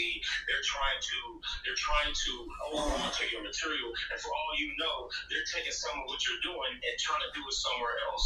Whatever, if you came up to me and you tell me a joke, I'm not gonna say, you probably shouldn't do that, because I'm gonna listen to you and I'm gonna say how it can be funnier. That's what comedy is. This shit that they do out here is make-believe out here in San Antonio with some of this comedy stuff. And that's why it's been single-handedly tore down. The Dallas Van, all these people, they lie, man. They lie and they don't tell the truth. And yes. I feel like comedy's at a better place now than it has been in the past few years. It seems like people actually... It seems like Upstage is finally, like, getting some traction, which was so annoying to hear that they're closing up. Hopefully they did, and I donated to the GoFundMe, which I should be promoting here. Hey guys, go donate to the Upstage GoFundMe. You can find it on my Facebook page. Throw them a couple bucks, please. Let's get this, keep this thing going, man. Is it the new murals? So, all right. So it sounds like Jay. It sounds like you just care about the comedy scene a lot. I feel like you feel like it could be better if people did certain things. I think that's your main crux. Is that you feel like it could be better, and that there's certain habits or whatever that are holding it back. Is that the long and short of it? I mean, I'll be 100 with you. I would say, yeah, man, I'm very passionate about this because, yeah, I've been doing this for a while, and I'm a student of the game. I'm a student of the comedy game, and that's the other part of the problem with a lot of these guys. If you had Dallas Vann up on this platform right now, and you ask him who his favorite comedians are, I'm willing to bet you he is not a student of the game. If you're someone that loves comedy, then you can know that being a student of the game, that the game works a certain way, and it's supposed to be about being funny. Now, if you got connections and you're cool and friends with people, that's all well and good. But if you are doing your thing and you have people that do not put you on shows because they don't like you, that's a problem that I have. But here's the thing: I don't think that anybody's deserved to be put on shows. It's like if you're not likable, then why would people want to put you on? Here's the thing: there's a lot of people that might want to do the podcast I don't necessarily want to have on because I don't necessarily like them. It's like if you don't like somebody, then why would you necessarily want to help them out? It's like I don't think anybody's. But here, let's put it this way. I would much rather hate having to hire somebody because they're so funny that they don't have to be likable. You know what I mean? That'd be a bigger slave move than, or like I'd feel more like selling out by doing that than hiring somebody that I liked. That maybe wasn't the funniest person, I guess, but is like really respectful. Like shows up on time, does his material. Does all the right things. You know what I'm saying? Like, and apparently Debo's in the chat right now. Anything you want to say to Debo? Debo's in Well, before that, this is the thing, man. The thing is, like, in this game, you don't have to like somebody to book them. When these NFL teams do business with each other, they don't like each other. They still do business. This is the only this down here in San Antonio. It's a thing of being liked. When it should be about being funny. I don't have to like you. Like, man, yeah, I don't get along with Jerry Smith, but if there was ever a time where if I would book him, if I could, I probably would because I'm willing to put that to the side, man. You know what I'm saying? I can put personal things to the side, and that's what I'm saying with Upstage and what could have been. If Smitty would have sat us down and would have been like, hey, I need y'all to put this B shit to the side, and this is what we're getting ready to do, X, Y, and Z for the culture. But here's the thing, though. I'll be down to do that because it's bigger than just some egos, man. It's bigger than that. Well, here's the thing, too. It's like Bobby's got other shit to do than mediate fucking random comedy beef. He's got like a million other things to do, like especially as a club owner and also trying to do his own comedy himself. It's like I get what you're saying, and it's cool that you'd be amenable to that. And honestly, I wish something like that happened a few years ago because I think maybe all this shit could have been fucking buried, But it does feel like they do it at the station. Look at that whole roster that be at the station. Yeah, but I don't like that shit. I don't like. Yeah, I mean that's the thing. That's what I'm saying, dude. You don't. Well, here's the thing. They either cool with each other, or if they're not cool with each other, they'll put that to the side, and they'll all come together to do something. Station does it. Joe has a great point. Why can't y'all do that yourselves? Yeah, but so Joe Bean had a good point. Why couldn't you guys just have a little sit down, go to like some restaurant or a bar or like the back of the club, be like, hey, I want to talk to you guys. I got some shit I want to hash out or something. You know what I mean? Like, I don't. Maybe it's past the point now, but what was preventing it from happening then without like having Bobby have to get into it? You know what I mean? Like, he's not your dad. Shit, he's not nobody's dad. Because it wasn't just two random comedians that have the opportunity to perform at a comedy club. We're talking about somebody who was either latched on for, I don't know, he could have been breaking bread with Smitty, but he picked them up as far as who he wanted to be a regular up there. Why is something upstage? But if that's something that he felt like he can incorporate other people, because I'm not the only one that have problems with other comedians. Some of these other comedians have problems with other black comedians, but the thing is that if you have someone on your team at a comedy place and I know somebody that's funny, but you got beef between that other person, I will be the mediator because it's my business and I want to see things pan out. If it don't pan out, it don't. But at least I try. That's called being a leader. You're being a leader, and if you're not a leader, things like that won't happen. Well, he's not, I don't think he's necessarily. I think he's trying to be a successful club owner. You know what I mean? And honestly, let's put it this way. And I'm just playing devil's advocate here. You know, it's like if there's one common denominator, you know what I mean? Wouldn't it just be easier to like cut them out as opposed to like do this whole like therapy thing?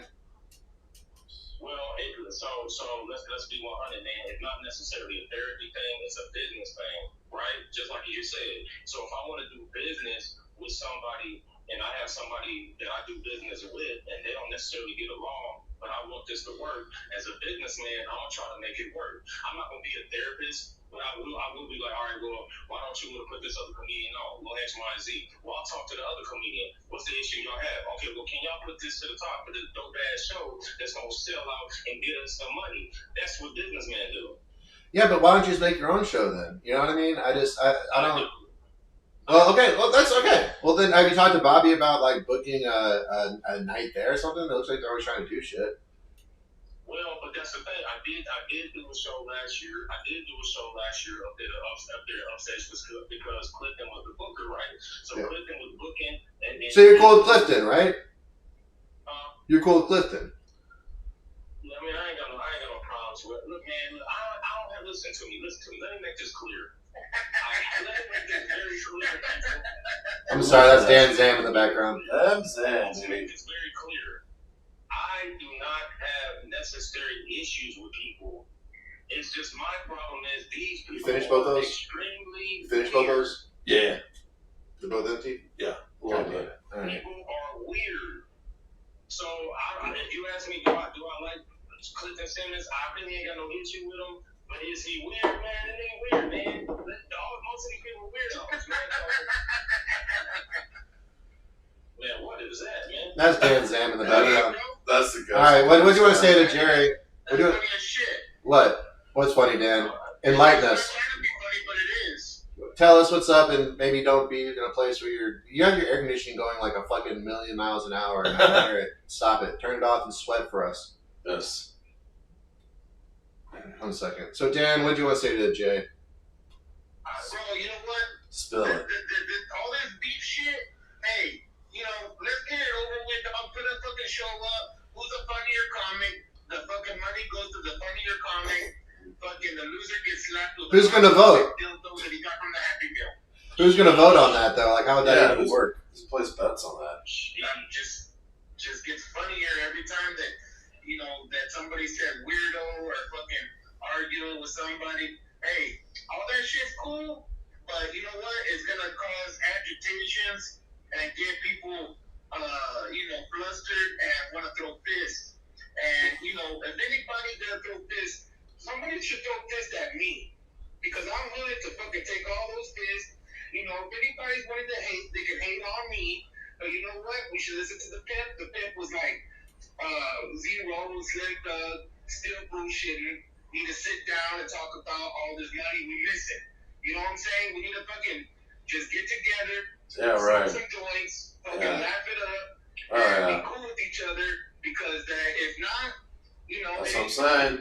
Yeah. It'll be funny. We need to keep the funny going and stop all this fucking arguing bullshit. Stop just fighting. fucking put it in a show, and whoever's funniest, let the funny be spoken. Because all this arguing shit, it ain't doing nothing. We talking about our friends and shit. You know, hey. Dan Zam, all our friends. Dan Zam wants to get fisted by bum chickens. All right. Oh, man. You know what? That's actually a really... I wouldn't expect that coming from Dan Zam. He's like, hey, let's just all get along. Smoke some love joints. What do you say? That was extremely Diddler right there, man. Yeah. Extremely Diddler rainbows right there. That was crazy work right there, man. No, I like that. It's Yes. fucking, awesome. Dan's usually the one stirring shit, calling people's wives out and all that kind of stuff. So when he's like, hey, we should all just calm down. Let's stop all the fighting and smoke some joints and start laughing and shit. I like that. Exactly. Dan Zan, fucking congratulations. Awesome, It Dan was Zan. a rare insight from Dan. Some Dan Zan. Dan Zan kept the peace. So we're doing the show at the station, right? And Dan Zan's going to be your champion. If Dallas wants to fight, Dan is going to fight him for you. Is that right, Dan? I'll get fucking Dallas Vann's fucking creeper ass and fucking slap him fucking Aren't you still recovering from like a massive car wreck? I'll do it in a funny way. Okay. All right. Aren't you still recovering from like a massive car wreck, Dan? I'll put on that black cowboy hat and I'll fucking do it for Mr. Scott over there because you know what? He just needs to see that kind of shit because Dallas Vann is a funny man and we all need to just enjoy each other's comedy and stop all this beef and bullshit. Yeah, man, I agree with that. Exactly. Let me just say something right quick, okay? So Hold it 1 second. I'm going to bring in one more caller. Just hang on the line. Hold that thought. All right, 1 second.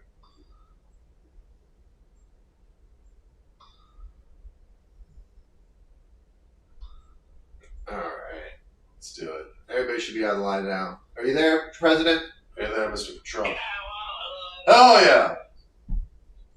Woo! President? Who's that? hello, it's me, the President of the States of America. Hello, Mr. President. Good morning, sir. Watch the decline of Western civilization taking place in San Antonio. Yes, sir. Yeah. So, President, what's your take on this whole thing? Jay Scott has his final thoughts, but what's your final thoughts, real quick? What's your? Well, listen, I hired Jay Scott to be the head of the Department of Defensiveness, and he seems to be doing a wonderful job. Wonderful.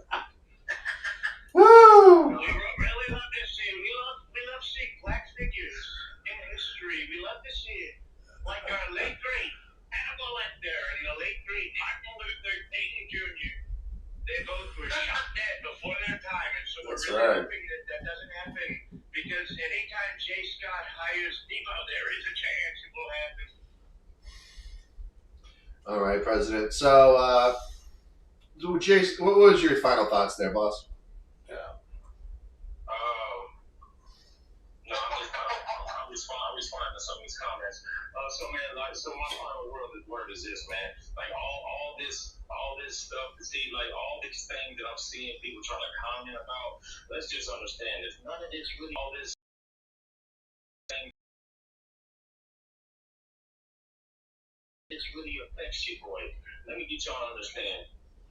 Some may try to be like, oh, this, you got the you against the world type mentality. But let's get one thing understood. I think that's fair, though. Mm-hmm. But let me get one thing understood with this, okay?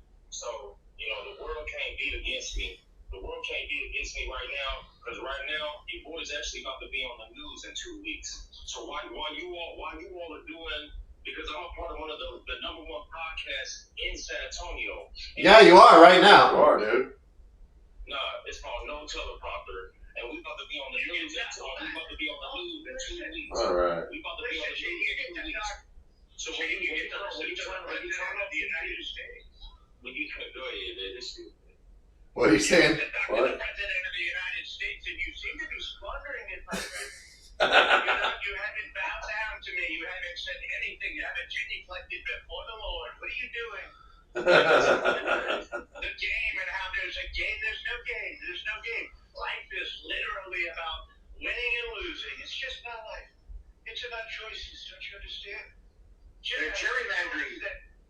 Jerry, if you realize there is an alternate reality where you never got into an argument with Dallas fans, but you in fact got into an argument with Dan very badly.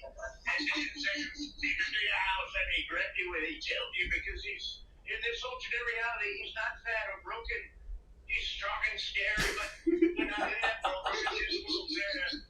You think that you won, but really, at the end of the day, look back on your life and ask yourself the most important question, Jay. Was it worth it? Thank you, Mr. President. Let me just say that I need to go find an Epstein's files for me and get back with me, sir. So look, I'm gonna land with this, man, because we've been on here chopping it up. So, like I Hold said, on, bro. Those files are being restricted by the Obama-appointed judge. Oh my God, Dan! We'll get to that in a second. Let's Shut up, Jay man. land. Come on. Let's Shut Jay up. land. Dude, stop. yeah, Shut up. let me land because you said there was some aggression, man. So let me say, Shut up. look, at the end of the day, the next couple months. At the end of the day, Dan's ends gay. At the end of the day, next couple months, you'll see me on the news. You'll see me at Woodlawn Theater in December. So big ups and no teleprompter. We the best out here. We getting this popping, and you gonna see me around. And let's see what's cracking, man. Because I'm making big moves. I'm not just doing little moves. I'm making big moves. So yeah, you may be out here saying, well, he ain't getting booked X, Y, Z.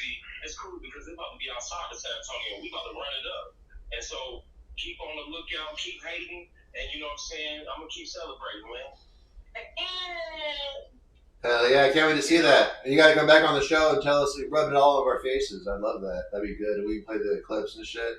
So, and I don't know this other podcast you're talking about, but this is the #1 podcast in San Antonio, That's hosted right. by a stand-up comedian That's right. in the world. So, there you go. There. I don't know why you gotta lie. See, you're not talking about telling the truth, but this is the #1 podcast. I had Trump on, giving the Epstein files out. So, you know, that little thing. But whatever.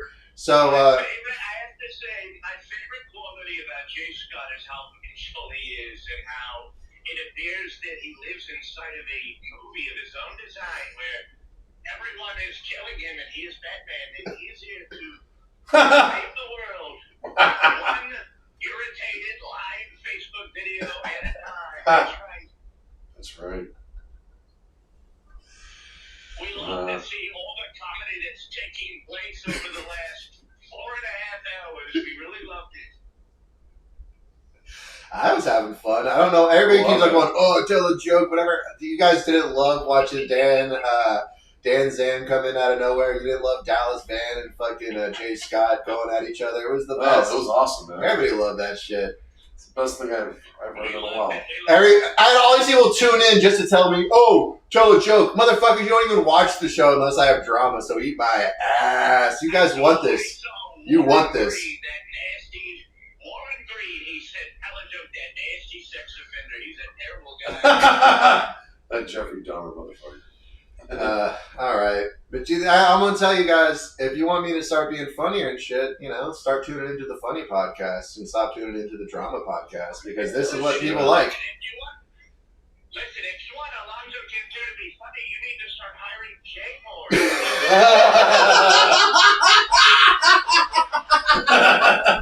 This is an executive order. I just signed it 2 seconds ago. All comedy theaters in San Antonio and one in Bernie, including Jay Scott.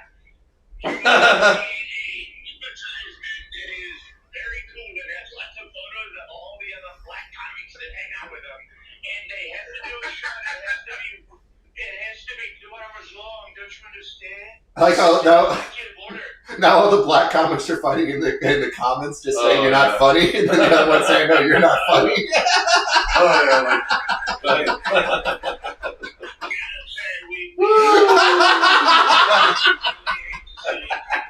We hate to see black on black. Woo! no, Oh my god, I love this fucking show. Oh my god. this has been the best, man.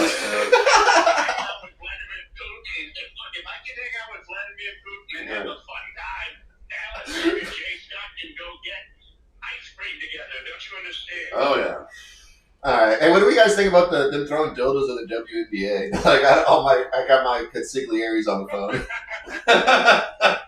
What is, That is hot. I can't wait to see more of that. They're saying that it should be a... yeah. Yeah, go on. I want people to create AI images of all the WNBA stars with their wet, dripping pussies. Oh. And take the photos and make them into paper airplanes and fly them onto the court. Oh, So yeah. that white girl has to look at her dripping, wet cartoon pussy. Here's my thing, though. We love it. We love Apparently people started... Clark being shamed. A lot of of people who started watching WNBA because like gambling, sports gambling has become so prolific that they just need something else to gamble on. I'm starting to wonder. It's like maybe these people throwing dildos are actually fans. They just don't understand the lesbian culture. They think they're throwing like roses or something at them. You know, I think it's gonna be out of appreciation more than anything. Pretty much. Replying to comedian Jason. And it's all the comments are just replying to this guy, replying to that guy. You're not funny. Oh yeah. All right, I'm sorry. What was your opinion on that, Jay? Oh, did Jay leave? Jay leave. I'm here entertaining these. Oh, you're just typing. All right, Dan. What's your opinion? I'm sure you have a very well thought out and balanced opinion on this. Come on, Dan. Did Dan leave the call? He's like, this is too much for me. I said my piece. I don't want to get involved with this drama. I'm all about the peace. Later, Dan. Dan's like, I'd like to stay out of the politics. Oh yeah. What was the other thing? Oh, did you hear about in Britain they have like cops dressed up as regular people, like the female cops, going jogging to try to catch catcallers? Oh yeah. Did you hear about that? Heard about that. It's pretty It's funny. a crime. It would be funny if they're like just making the fat ones jog. They're just using it as an excuse for the catcalling. It's like, hey, you need to lose a couple pounds, sweetie. We're under arrest. That would be it'd be hilarious too because they're like, we have them in plain clothes. I'm like, well, that's not a good entrapment thing. You gotta have them dressed up like hookers with them titties flying around and shit. And then they're gonna get some cat calls if you're really trying to entrap people, you know. Yeah. But I don't know. Listen, Alonzo, are we going to talk about King of the Hill or not? Oh, Debo's gonna call in. I got the call-in number right here, boss. Debo. 1 second. I might have to get you off of here, Trump.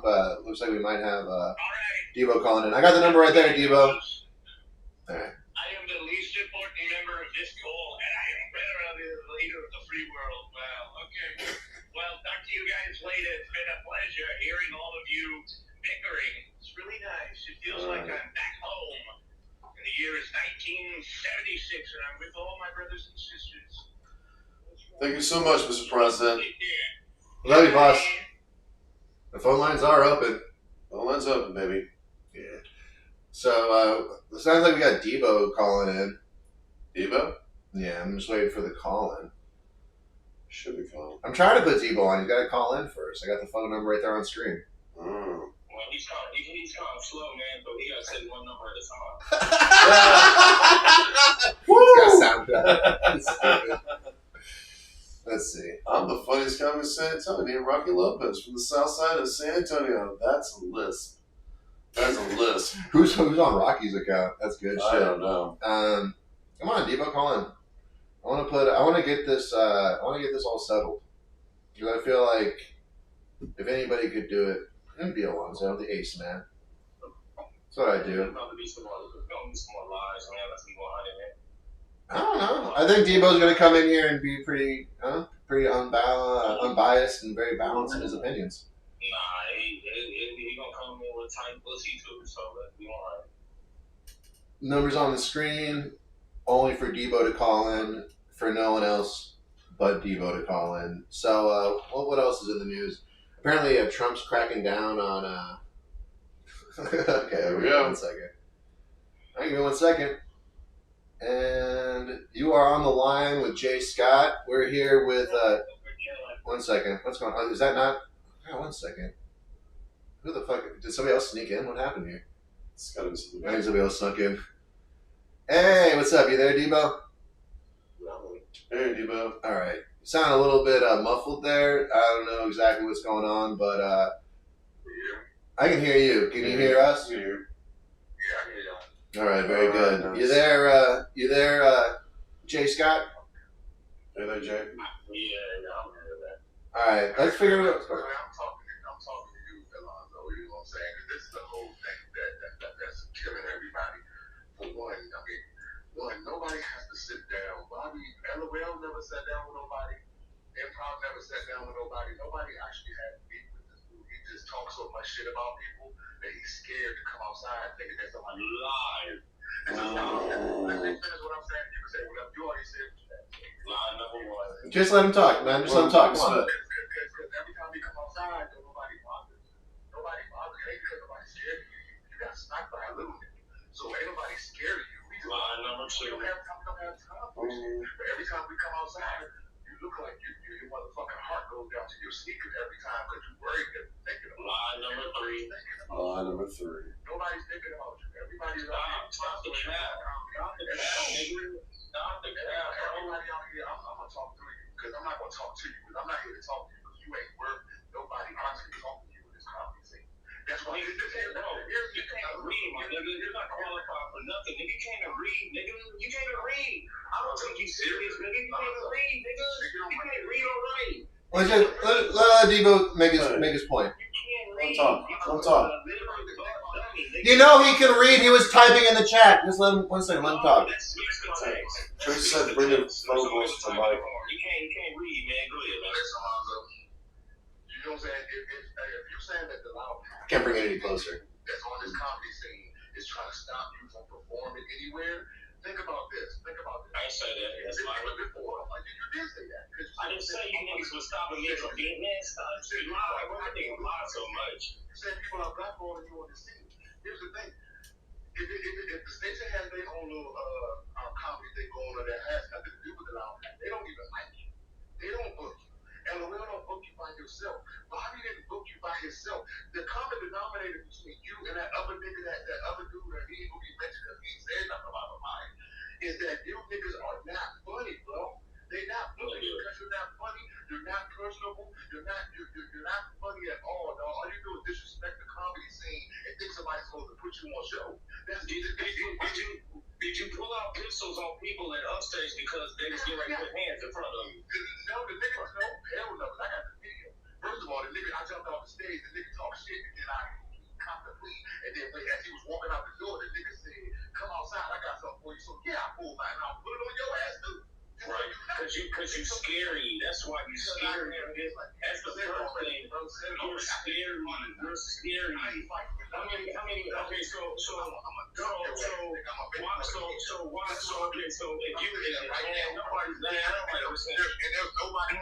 You guys gotta take turns. You guys gotta take turns. Nobody's listening to that. Hey, guys. Talk. Stop it. You're talking about it, dog. You let a nigga slap you. You ain't never in your life heard about a nigga slap you. So when it happened, what happened after that? What happened after that, though? What's your ass, nigga? What happened after that? Kids don't say you niggas are liars, bro. I didn't put that. Same story. I didn't even have glasses on. I didn't have glasses on, you goofy. You don't even know glasses on, you stupid, dumb, goofy ass nigga. So did I put a hole in the wall? Did I put a hole in the wall? Did I put a hole in the wall? You rushed that dude and put it Right, and I rushed it there. Right, and who broke it up? Clay. And his who got to do about to kill you. So I need you. So let me ask you this. Nigga. Since what I'm saying. You're not even gonna listen if he answers. Let him talk. Let him talk. Let him talk. That's 8 fucking iPhone cameras. Nigga, nobody give a fuck about a Tubi movie. Nigga, that's something that you never done. Who cares? You never done that. You never done that, though. You never done that, though, nigga. Nobody pays money to see you, bro. You know the niggas in San Antonio say you trash because you say the same material, nigga? Because you can't read and write, nigga. That's why you trash. You got on Kill Tony. You got on Reddit. And Reddit got to eat your ass up. Them white boys got to eat your ass up. And there's niggas fighting on there, nigga. You're trash, bro. You out there doing South Padre looking like a... Can we get one person to talk? Can we get one person to talk? I'll put it up in a second. You gotta let him talk, though. You gotta let him talk first. You gotta let him talk. Let him speak. I will if you let him talk. Let him talk, and I'll put the picture up. Jeez. No, let him talk. That's called deflection. You know, Alonzo. Put the picture up.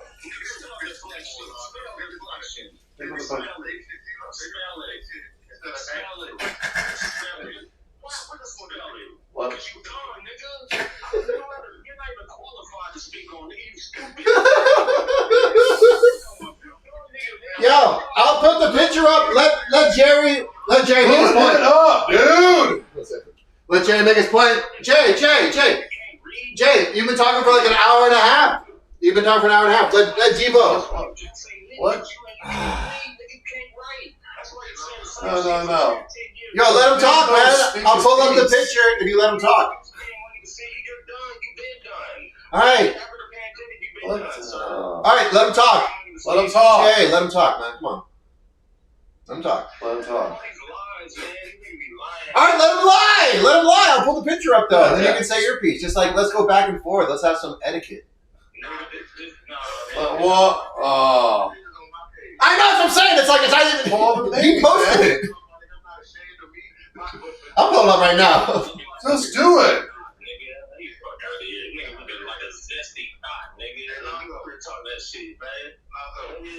Yes, sir. Let me explain that picture to you. I love it. I think you got a good body, man. I was at Chocolate Sundays that weekend. That video was up. You know it was up because you want. No, it ain't up, nigga. It ain't. That's nigga. The first couple That's I'm gonna go right to it right now. Jesus Christ, this right here. This is supposed to be the king. This is your king right here. Come on, man. Let him talk. Let the king speak. Come on. Everybody, no, they don't, nigga. He like somebody auntie, nigga. Nobody knows, nigga. You're trash. You're done, Debo. You're done. You can't get away with these Hispanic niggas, but the niggas know you done, nigga. Your comedy's done. You've been done, so you don't write. You can't read. What good are you in the comedy world, nigga? You can't do none of that. I'm trying to tell you you create, nigga. You're not better than me. That's false, nigga. False. Nigga, you do shows at Upstage that get 20 people there when it's your show. Stop it, nigga. Stop it. You a funny nigga right now. Nigga, you might have 20 people tomorrow, nigga. Nobody responded to you no more, bro. Alonzo. Man, fuck out of here, bro. Me and my girls got to smoking Cali food, and we fucked it. I went to bed, and she took that picture. I said, "Oh, you want to try to embarrass me? I'm gonna make a fly out of my fucking picture." So I took it and made a fly out of the picture. And nigga, you take it down, nigga. Nobody like it, and I keep using that. Because can't none of you niggas whoop me, and I'll say that straight up. Oh, God, stop. Okay, none of you niggas gonna ever Stop it. Stop it. They can't get right to you to come and talk to him and beat your ass, and you're like, well, you gotta be violent all the time. Stop the cabbing, nigga. Hell no. Stop. Okay. Man, nigga, you live a lie, nigga. You live a lie, nigga. You're in your fourth childhood now, nigga. You dress like a 14-year-old, nigga. You want to give me a beer from downstairs? You want to give me a beer from downstairs? Yeah, let's do it. That's another thing. That's some weird gay shit. That's called sneakers, nigga. That's all you hold your head on. So, nigga, you can stick your foot out like I'm a bad bitch. Look at my red bottoms. Nigga, that's hoe talk. Nigga, you nigga. This nigga who's the nigga talking about some sneakers, nigga. Nigga, that's that bad bunny bitch, nigga. You nigga. Fuck out here, nigga. Since you watching me, you know I own a home, right? So what are you talking about? Okay, nigga. Okay, nigga. You hit the lottery. Good for you. You got the lottery, Debo. That's a good job. Because before that, you couldn't. Okay, so you hit the lottery, right? You hit the lottery, right? Yes or no? All right. Yeah. Law number one. Nigga, how you buy a house, nigga, when your resume, you make up check stuff, nigga. You have no resume, nigga. You the kind of nigga that make up check stuff, nigga. What they got to do? Because, nigga, you're not. That's the first thing. And you don't own the house because you hit the lottery, nigga. My God, you a loser, bro. You a loser. Yeah, right. I'm a loser, nigga. Right, I'm a loser, nigga. Musty ass loser, nigga. Don't nobody. Right, I'm a 50 nigga. Nigga, when the last time you went there and tied your shoes, you fat bum, nigga? This nigga. Right now, you can't even tell that Alonzo and them is making fun of you. Fuck, nigga. This nigga, you're going away from a third heart attack, and this nigga got, nigga, you need to be going to jog somewhere, nigga. Go walk. You don't give up, nigga. Away from a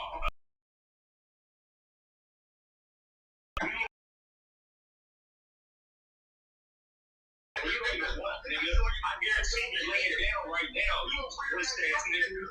I guarantee you laying down. I guarantee you laying down right now eating, nigga. I guarantee you laying down now with your fat Michelin tire around your stomach, you unhealthy ass nigga. I bet you, nigga, how many niggas came to do 5 push-ups, nigga? Fuck out here, nigga. I can do 5 bigger ups with my gun, bitch. Oh, God, here you go with the gun, nigga. Okay, sure. Sure. That does not scare nobody, sir. It does not scare nobody, sir. Because you have no hands, sir. You have no hands. Yeah, because it's dumb. I don't want to talk to niggas that can't read. You shouldn't be allowed to say anything because you can't read, nigga. I'm laughing at you. Look at the screen, nigga. Niggas is laughing at you, bro. Nobody fucking with you, bro. What's nobody fucking with you? Give it up. Give that nigga. He's sitting back watching two niggas go at it, bro. That's the thing. Watching two niggas go at it. You ever been to a festival, Alonzo? No, sir, I'm sorry. Spell festival, nigga. Spell festival. Spell it. Yeah, because you can't spell, bro. You repeat shit. You an elementary ass nigga. You talking while I'm talking right now. That's what Nigga, you the only nigga that believe your mama white when your crackhead daddy told you that, nigga. Your mama's not white, nigga.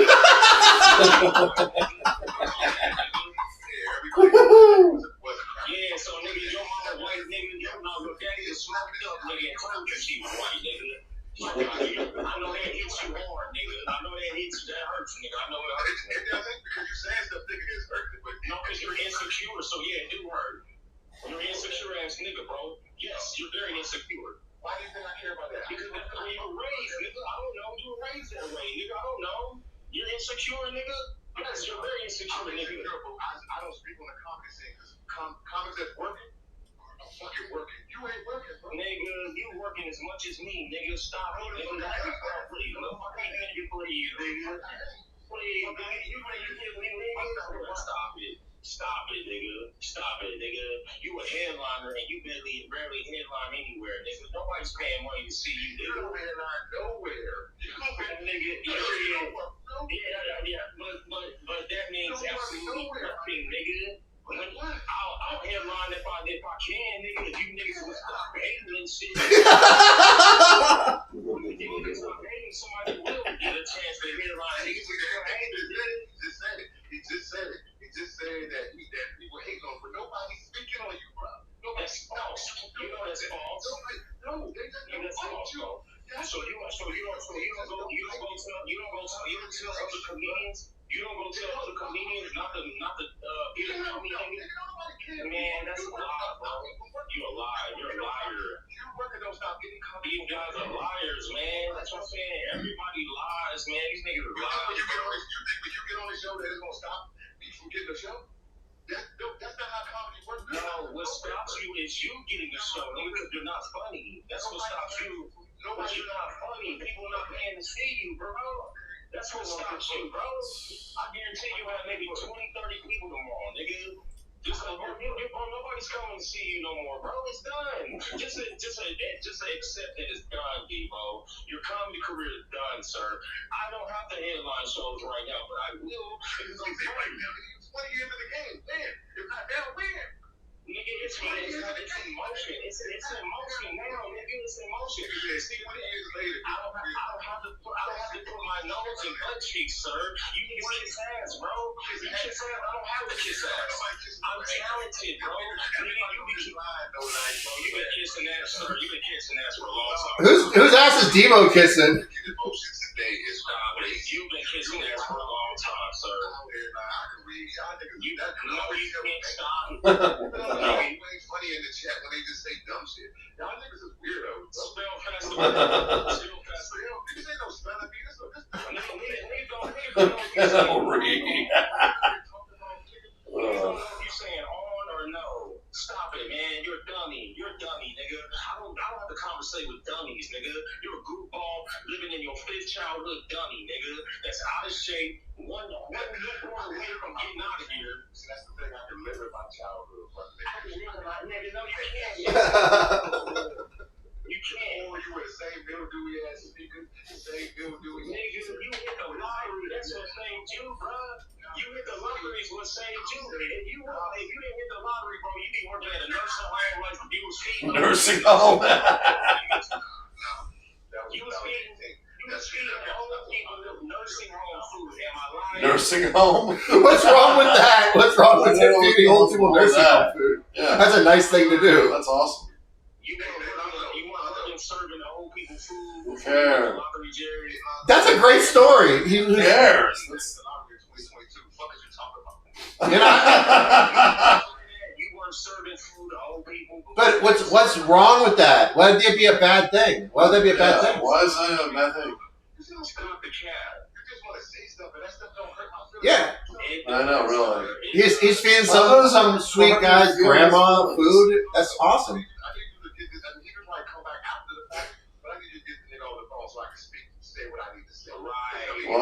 Jay, will you let him talk? Will you let him talk, or do I gotta kick you? Can you let him talk?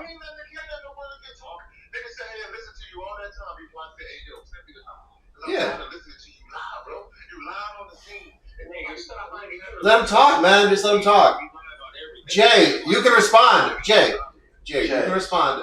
You can respond. Just let him get a nice 5 minutes in at least. You know, Yeah. or probably won't even take that long. Just let him talk, and then you can respond. I don't need an hour to say what I need to say. You know what I'm saying? My shit. Yeah, but you can't spell an hour, faggot. Fuck you talking about? You can't spell an hour, nigga. You can't spell, nigga. You can't spell. I'm out here trying to sound like he hard, nigga. How can you kill? Please, nigga. I got this gun, though, nigga. You ain't pulling it on nobody. Right. Nobody's scared of that. Nobody's scared of that, sir. Nobody's scared of that. All right, 1 second here. I'm gonna call. 1 second. I'm gonna try to do this. 1 second. I'm gonna call you back, Debo. We're gonna get your piece, and then I'll join it back up. Debo, I'm gonna call you, and then I'm gonna call Jay Scott back. 1 second. Yeah. Let me see.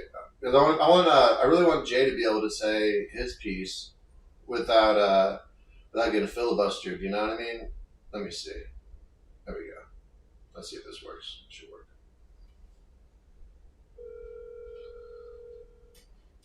Hey, boss, you there? You there? All right, man. So, what was the point that you wanted to make, man? Yeah. Well, real quick though, Alonzo, you had girlfriends in your life, right? Oh yeah.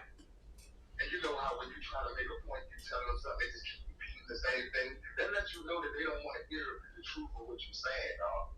You know what I'm saying? This nigga sit up here and blame the whole comedy scene for his failures, bro. You came to this comedy scene big ride. Because when you see me on stage, you came and approached me because you was visiting the girl that he ended up marrying and having a kid with. You met on a dating site. So he was visiting her and came to the LOL and saw me and Dick Bro. He told I'm about to move out here. He kept calling me. So niggas started fucking with him because we wanted to pull some type of black scene together. But once niggas started seeing that this nigga not funny, everybody wanted me to big push away from him. But I was loyal to the game. So I kept him around. He got slapped by some guy who was scared to come outside. And then he started talking stuff about me. And said that I set that up. No, anybody set that up. That was your neighbor. That nigga that slapped you was a neighbor of yours. So he could have got you anywhere. He came up to the club because he know we always up there. I had nothing to do with none of that stuff. So once he started blaming that, then that's when it switched to, oh, nobody's booking me. Nigga, there wasn't booking you before. The only reason why you was getting on shows because you were a part of the outback. Am I wrong? No, you're right. Everybody's seen that. He was only getting booked because he was loud. So once he got separated, they stopped fucking with him on it. They actually never fucked with him, so they say that they stopped fucking with him because the only person that opened the door for you hated on right now. And if you go to his messages on Facebook, I messaged this nigga in 2019 and said, hey dog, do you want to still keep hating or do you want to work? I got work. Do you want to work? He never responded, so I erased it. And the motherfucker's just been talking trash. He just want to be miserable, bro. So I appreciate y'all putting him on the joint and making fun of this nigga, making it look stupid. Because you certainly making it seem like that anybody's hating on you, dog. Bobby is the most nice people to give anybody opportunity. But why would he give you an opportunity when nobody knows you and you're that funny? Alonzo, you came out of nowhere for like, you've been gone for like, what, 2-3 years?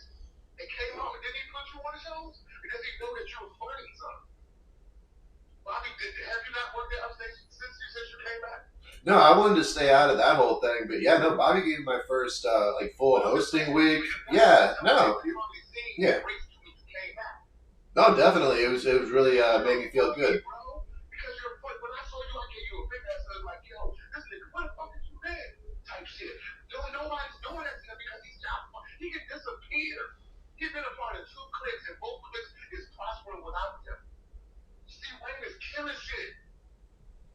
And Matt can book. And before that, this nigga, they only had ball hall. Because nobody fucked with him. Not because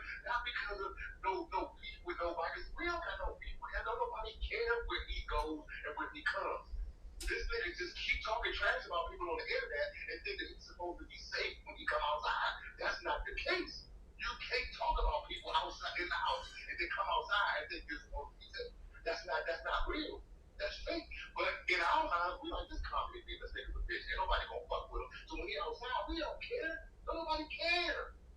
Nobody gives a fuck. So come outside and see and go to open mics and see if people book you. When they start booking you, then that's one thing. Then you can say that. But nigga, you, Alonzo, you doing a show, don't stop motherfucking Bob Dale from getting booked.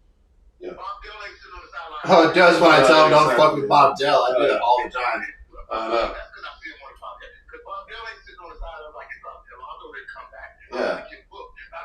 Don't nobody who does that. Yeah. That's deflection on the fact that nobody likes you. That's what that is. If nobody likes you because of these little stuff that's going on right now, that's why. It has nothing to do with the loud guy. People just don't like you. Yeah.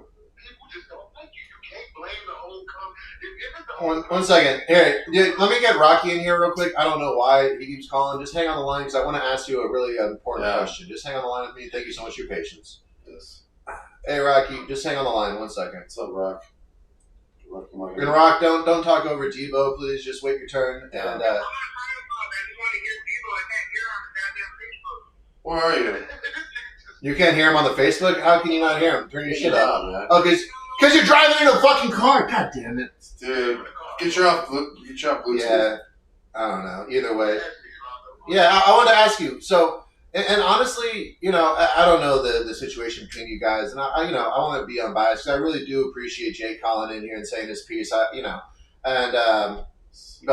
So my whole thing is, what do you think? Do you think that Jay has like I hate to use the word chip on his shoulder, but I guess that's the one that is coming up to my mind right now. Like, what would be your honest advice? Because you obviously liked the guy back in the day. I mean, whether you liked him or not, but you liked what I guess some of his ideas. You guys want to start a comedy scene together? You want to do that with somebody you didn't at least think was doing something. Like, what would your advice be to the guy to kind of get himself out of this rut that he's in? That's a good question that you just asked me. The whole thing, and I'm gonna answer every piece of it. The first thing is, the chip on his shoulder is his own imagination. Nobody has nothing to do with that. The second thing, that would make him better is to vent his motherfucking himself in the game. That means start coming to open mics, be in places so you can get booked. As far as people know, don't nobody know you. One. Second, they don't even know money because you don't come out to no show. No, that's how people get booked at their fights. A lot of times. So that's how you start getting booked. And all the open mics, you don't come in none of the mics. Second of all, I'm gonna tell you this. Yeah, I fuck with dude. I ain't gonna lie, I fuck with him. You know what I'm saying? So when that situation happened with him and that guy, he blamed everybody for that. He stopped coming outside. He thought the world was supposed to stop. Once he stopped coming outside, and we were still getting booked and still moving along. I had no problem with him. To this day, I still don't have no problem because he can't. Unless a man touch me, I have no issue with him. His issue is comedy, so we gonna keep it comedy. You know what I'm saying? But if you keep talking like I won't whoop your ass or something won't happen to you, then you're sadly mistaken. But nobody has no real beef with this dude. If we did, it would be on site. And I ain't speaking for nobody but me. Let me say not me. If I did, it would be on site. And there's no on site with this nigga. It's comedy. Come outside and get your reps in. Because just like with leaving a girlfriend or a baby mama, as soon as they get some dick, they leave you alone.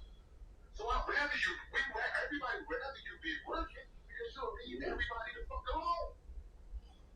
That's how I look at it. If we rather you start getting you some shows so you won't be like, but the thing is about it, once he start getting shows, he gonna start using them shows like that's hurting other comics feelings. Like, yeah, look at me, I'm over here. Don't nobody give a fuck. If anything, that'd be more space for comics because we all root each other out here. There's nobody's hating on nobody out here. Everybody's sharing everybody's shit. And the comedy scene that got way better in San Antonio. I agree with that. That is true, man. It is a lot more like friendly. People out here getting reps in and working. He's not working, but he think he deserves something that he didn't get. You don't deserve nothing. You don't just deserve something because the rappers and comedians got it so bad that anybody can say they're a rapper and they're a comedian. And motherfuckers gotta believe them. And we gotta just and in their minds we gotta embrace this. No, nigga, you gotta prove and do work. We gotta see that you're a comedian. Until then, you shouldn't even be able to call that nigga Jay Scott. Don't call him comedian Jay Scott. Because he's not no fucking comedian. 2 shows a year do not make a fucking comedian, nigga. Don't nobody want to have no problem with this dude, dog, but he just want to keep the problem going, thinking that all press is good press. No, that's not good press, especially not in the city where you want to get booked, because nobody gonna want to book you. And then when when they do, they gonna get that lackluster ass performance, that trash from jokes that you've been telling for 20 years that don't nobody know and still ain't laughing at. Nigga, I've been telling my jokes. He say people know my jokes, but they still laugh at them because I got clips that say something. But if you have any other questions, I'll answer the next one. Go ahead. I ain't trying to long-winded like this nigga did. No, man, no, I appreciate that. And no, I think he did say his piece, and he was, talking about you. That's why I wanted you to be able to speak without getting interrupted and all that. And I got no beef with Jay Scott. I know that you're saying, I know what you're doing. I know the game, like, look at Alonzo laughing at you and shit. It's, I was just laughing at the situation. A lot of times it's what people were posting in the chat. But, I respect Jay Scott, and because I feel, this might sound rude. He might take this the wrong way. But I do think it's kind of a mental thing. You know what I mean? Like, I do think that he maybe interprets things first as negative to him as opposed to, like, there's a great line where it's like, don't attribute malice to what could easily be explained by ignorance. You know what I mean? I don't think I think he a lot of times thinks that people are doing stuff to him when things are happening. Like, Mark Maron had a great joke where Louis had a show on TV. Mark Maron and Louis C.K. had a show on TV, and Mark's like, I don't know why Louis named his show "Fuck Mark Maron," but it's like, but that's like how we feel sometimes. Or not everybody, but I think there's a certain, maybe especially if you're not getting, yeah, no, that's what I'm saying. Yeah, and I don't want to say mental illness, but I think that it could be coming from something like that. I don't think that it's there could be other things like I don't know. That's what I'm saying. Think about this too, Lonzo. For 2 years, low key, I had him blocked on my page. I had his page blocked. So how do you see that I'm doing Kill Tony or what's that? Only reason why he unblocked now because Bobby had posted that. And I wanted to see the video that he made about Bob's Club. But before that, he was blocked for 2 years. So that means you was going out of your way to see what's on somebody else's page. That's a mental illness. I'm gonna go as far as to say that that's a mental illness. Because I never say, hey baby, let me see your phone so I can look at this guy.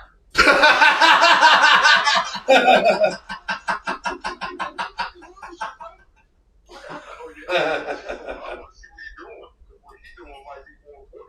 No, I don't care. That's the thing. I don't care what now one comic is doing as long as we're all doing it. Yeah. The game is enough room for everybody. All styles are different. Nobody is doing the same thing. Nobody's doing my jokes. So why do I care if anybody is getting booked? And you keep blaming, and he says it over and over again, even though I'm saying it out my mouth. Everybody said it out his mouth. Other people said it out. Many a comic said it out their mouth. There's not one. Matter of fact, you can tell me this. You guys been in the game long enough. There's not no comic that you know that came to anybody that you know and said, hey, don't book this person because I don't like them. Yeah, no. Nobody. That's what I'm saying. The only people who make that up is the people that don't get booked. They make it up in their mind. Because nobody, if anybody ever came to me and said, hey, people don't book such and don't fuck with them. I'll be like, yeah, you're a bitch. Straight up, I would tell that person that's some bitch ass shit. We working, nigga. You won't want nobody to put a strong hold on you like that. I would never do nobody like that. I'm gonna speak on something that never came outside of nowhere. And Bobby might hate me. Bobby came up to me one day and said, hey, because I guess at the time, Dub General had issue with me. Me and him squashed it. That's my boy, y'all. Me and him be chill. So I'm just bringing it up just to let y'all know, for an example. No, he called into the show. There was beef with him he called into the show with, and then David Jackson called in and all that shit. So yeah, and he's cool. I thought I met him for the first time. Like, he had me on the show. Great guy. Yeah. I fixed that too because I told Dub, I said that's the reason why a lot of people not fucking with you. It ain't the fact that you're not funny, it's the fact that you keep trying to start trouble. If you just leave people alone at work, you're gonna get work. And look at him now, get work. Hey, congrats. Bobby said you got an issue with Dub General. I said, fuck them. He said, because he calling me to get booked over here. I said, well, and I said, Bobby can tell you. They can straight up tell you. Bobby said, said that, and I said, why wouldn't you book him? I said, why would you think to ask me anything about anybody? And straight up, Bobby can tell you this. You can get Bobby on the line. He's like, oh no, I don't want y'all to be like arguing and fighting in the club. I said, no, I had no beef with him. I don't even barely know him like that. And me and him chopped it up and we talked and we got to know each other. And me and this dude is cool. You know what I'm saying? My fact is Sancho Villa can tell you we sit at the table that kills money together. I like jokes and talk. Me and the Dub being Dubs. You know what I'm saying? So it ain't like, you know what I'm saying? Nobody can have no beef with Dub. With Dub was just a troublemaker. So that's what was stopping him from getting booked. I told him stop there to keep it real police, and you'll be all right. You know, now he gets booked because he's not worried about other people's business. He's worried about just his own and making better shows.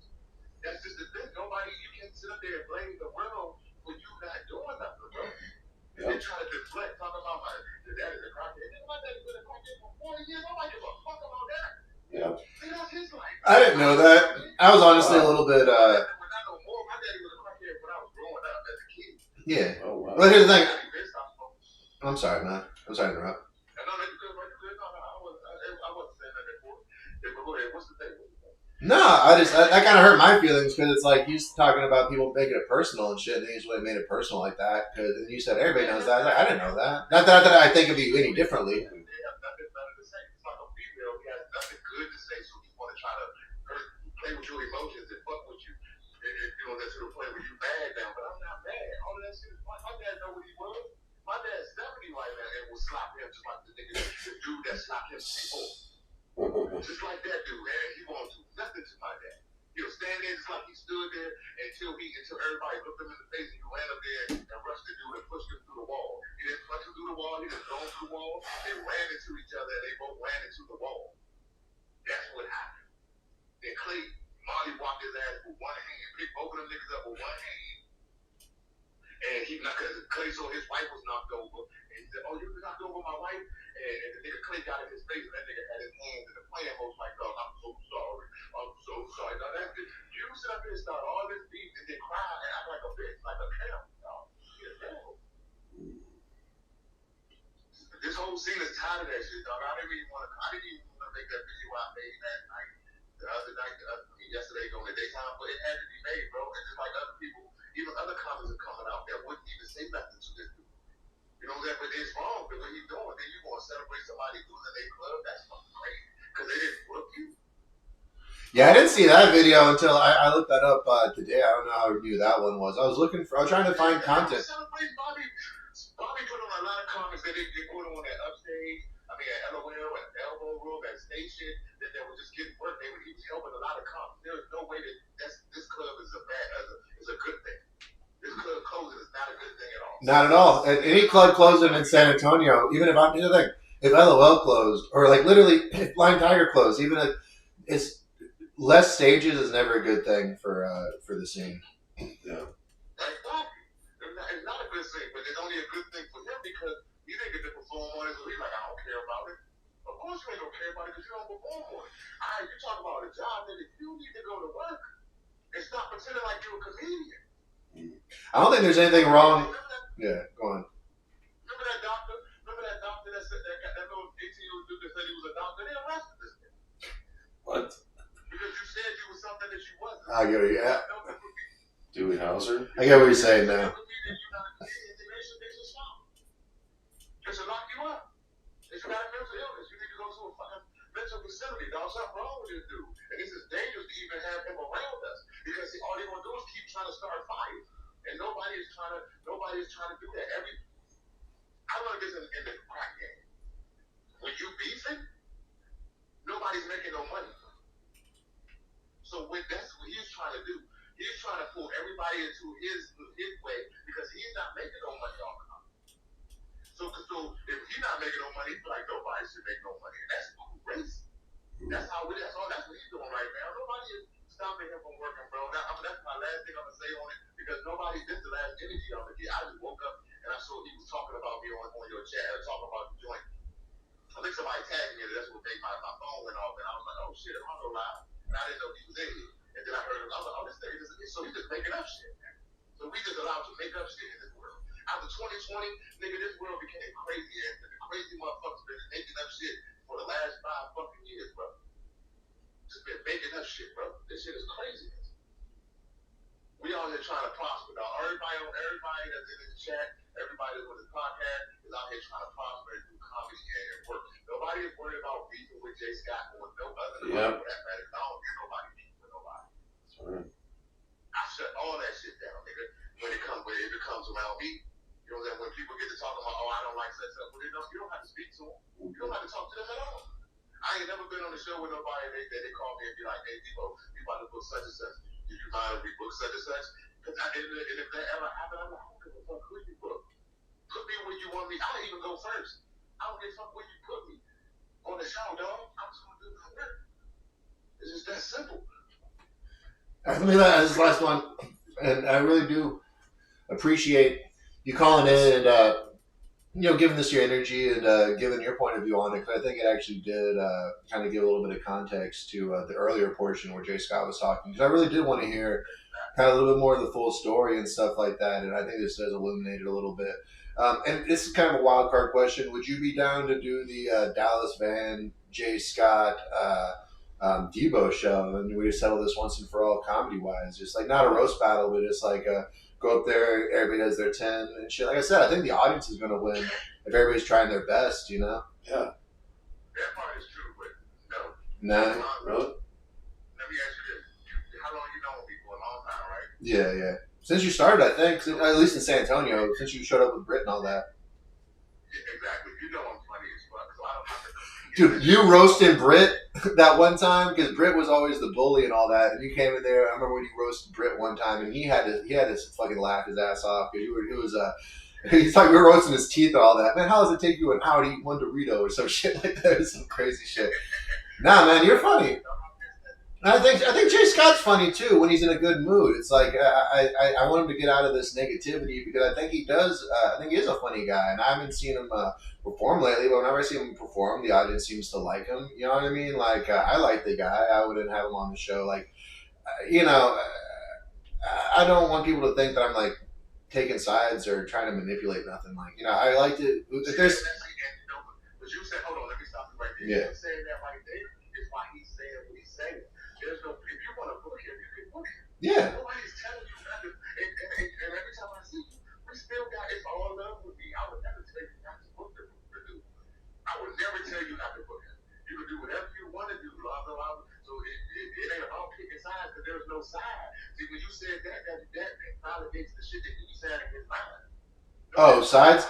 No, I mean just in personal disputes. I'm not talking. What I'm saying is like I'm talking about just between you and him. That's what I'm saying. I'm not talking about the whole comedy scene or whatever because that is false. I mean, yeah. I would, regardless. I know you fuck with me. I like tough. So I would, if you booked him, I wouldn't look at like, oh, I'm gonna book this nigga. Ooh, I'm not gonna not. What the fuck? I'm not gonna. That's not what I do, bro. I'm not worried about that at all. And zero. Yeah, I wouldn't worry about it. That's what I'm saying. I donated to Bobby's GoFundMe, and I know that Jay was talking, but I wanted to hear his point of view. Like, in my opinion, it's better to get this stuff out because when people are just like whatever responding, I'd like to get both sides, get it out there, and then people kind of make the decisions on their own based on that, and then hopefully it can just there's at least a pin in it. You know what I mean? Like I don't know. It's that's my silly. I like the Mr. Rogers this shit maybe too much. But I really appreciate you calling in and giving your perspective, man. Like it doesn't sound like you. I never felt like you were like holding him back because it's never like you. Whenever we talk, you never bring him up. You never talk about anything like that about the people that you're always in a good mood talking about fucking other shit. I don't know. So but I do notice that is a lot of times what he's talking about is like, oh, these forces against me and stuff like that. And, I do hope that it's not true. You know what I mean? I can't speak for, what I'm saying? I want to be the person that's like, well, I can see everything and I can know that he's necessarily wrong. You've been out here long enough to know that no comic have ever came to you and talked about this guy not getting booked because they don't like him as a person. Never. Nobody's ever said, "Oh man, I didn't book Jay Scott or whatever, anything like that." Honestly, like I said, whenever I hear people bring up Jay Scott, it's usually in positive terms. Usually, it's a lot of times it's like, "Ah, shit, Jay Scott said some shit. I don't know why, kind of thing." But and that's what I'm saying. I like people like that. I like people that don't mind stirring up the pot. That's why I like you. Yeah. And I think you understand your brand pretty well. That's what I'm trying to explain to him. I'm like, it's just not necessarily good for your brand to be like that. But I mean, and maybe he is drawing a fan base of people that feel the same way, like the world's against them. That's what I'm saying. I can't knock anybody for what they're trying to do or what kind of, what they're trying to put out there and stuff. I think we all are entitled to it. But at the same time, nobody's entitled to stage time. Nobody's entitled to be booked anywhere, and nobody's bigger than the program kind of thing, Exactly.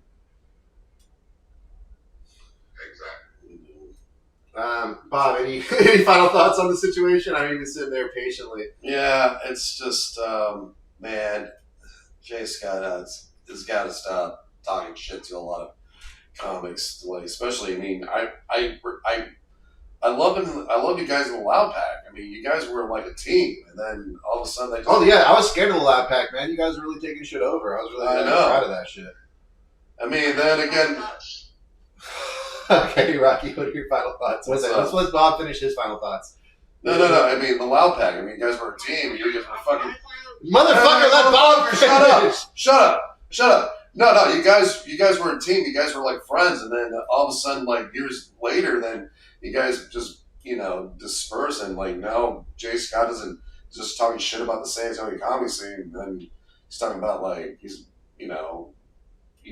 fucking Debo Smith and the guys from the station and all that shit. I mean, I don't know. It's just very eloquently put, Bob. All right, Rocky, you.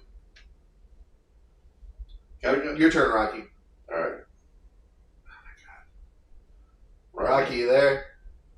Jerry, you there, boss? Jerry. Yeah, I'm here. All right. I don't know. Rocky had final thoughts, and then I guess he hung up or something. But yeah, I don't know. Anything you want to leave us with? I'm going to call back Jerry, get his final thoughts. But I'm going to keep it short. So just anything you want to leave people with? I think you kind of said it all, but just want to give you that last last chance. I pretty much said everything that they said. And what's up, Bob Dale? I just want to say what's up to Bob Dale. Hey, man. Every time I see Bob Dale, I go out my way and I doubt Bob Dale. And I have put him on a couple of my showcases. Yeah. Thanks so much for I that. love Bob. That's why I have him as my co-host. He sees the world in a way that's very different than other people. I appreciate that. Bob Dale get booked more than Jay Scott. Yeah, I guess. I've been going most of the Blind Tigers Friday shows, but I'm proud of you there, man. That's dope. All right, man. Well, thanks a lot for calling in. I really appreciate it. And good luck on everything, man. You're doing big shit. I'd love to have you in studio if you ever have a free Saturday, or just feel free to call in anytime you want to share your thoughts, all right? all right. All right, man. Stay safe. That was Jerry Debo Smith of the Loud Pack. Anything coming up you want to pack? It's whatever. Jerry Debo Smith. Go find him. King of the North. Jerry Debo Smith. I'm gonna call back. I don't know if Jay wants to finish that up, but I'm gonna call Jay back and let's see, where is he at? I think this is it. There we go. I'm gonna call Jay back, get some final words with him because I didn't want to kick him off, but he wasn't letting Jerry talk, and I wanted to make sure that Jerry was able to say his piece because I let Jay say his piece for quite a bit. And yeah, man, a lot of people in the chat. Thanks, guys, for the support, for coming through and commenting. Please like and subscribe. Like and subscribe the stream. Got a lot more people making comments. Let's see. I don't know if he's going to pick up or not. Let's see. And Juan's there we go. I think we got him. Hey, Jay. Shit. All right. I wanted to give a call back to have him say his final piece, because honestly, here's my final piece on it, I guess. I love Jay. I think Jay's a good dude. I never had any beef with Jay. I still don't have any beef with Jay. I hope he doesn't have any beef with me. I do feel like, I think maybe when he got kicked out of the Loud Pack, that kind of made him feel a little isolated, because I know, like the black comedy scene, they're pretty tight knit. So he doesn't want to be on the outs of the of that. So I don't know, man. I guess my whole point is I'm glad they both called in. I'm glad we got to hear both their sides of the story. And I do hope that maybe I can get that Jay Scott Dallas Vann comedy thing going. I think Dallas was joking about any kind of physicality and shit. I don't see what's going to happen at that, because Dallas is pretty pro. Everybody here, they called in, they're pros, so I don't think anything else. I think just entertainment. But I would like to see him perform back to back. I think that'd be really fun. I think you would love to see it. But yeah, guys, I think that's pretty much anything. I don't know how to follow that. We had a lot of people giving their thoughts in the chat. I'll leave 5 minutes for anybody that wants to call in and give their final thoughts, I guess. But I think that's pretty much been it. That's it. Everybody good? All right. I think that's been a funky dealer, guys. Thank you so much for coming through. Thank you so much. All right. Ooh. Wow. You got 1,000 hits in the chat, dude. That's a lot. Dawson's Fury. All right. One Sancho. Villa. I think that was a good one. That was really good. I was so like close to just being saying fuck it, but then I was like, oh, let me see if I can do the microphone on the phone. It fucking works. So Yeah. Oh.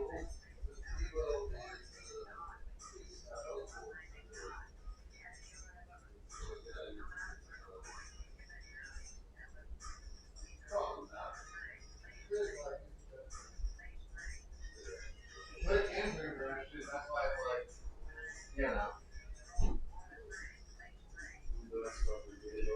Yeah.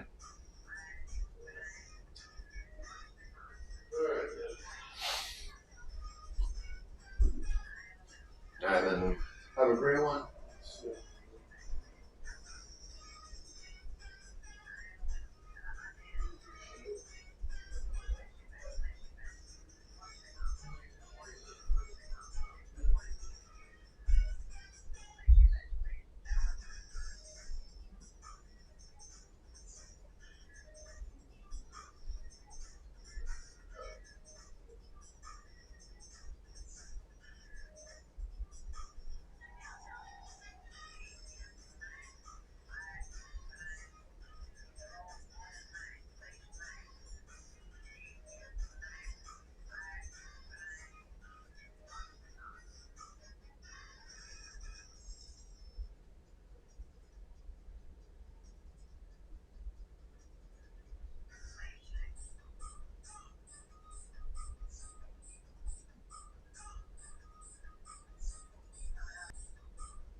Yeah. I'm upstairs 1 second. I'm just finishing up the show. I had to decide the stream. All right, man. Have a great one, boss. Thanks for coming through.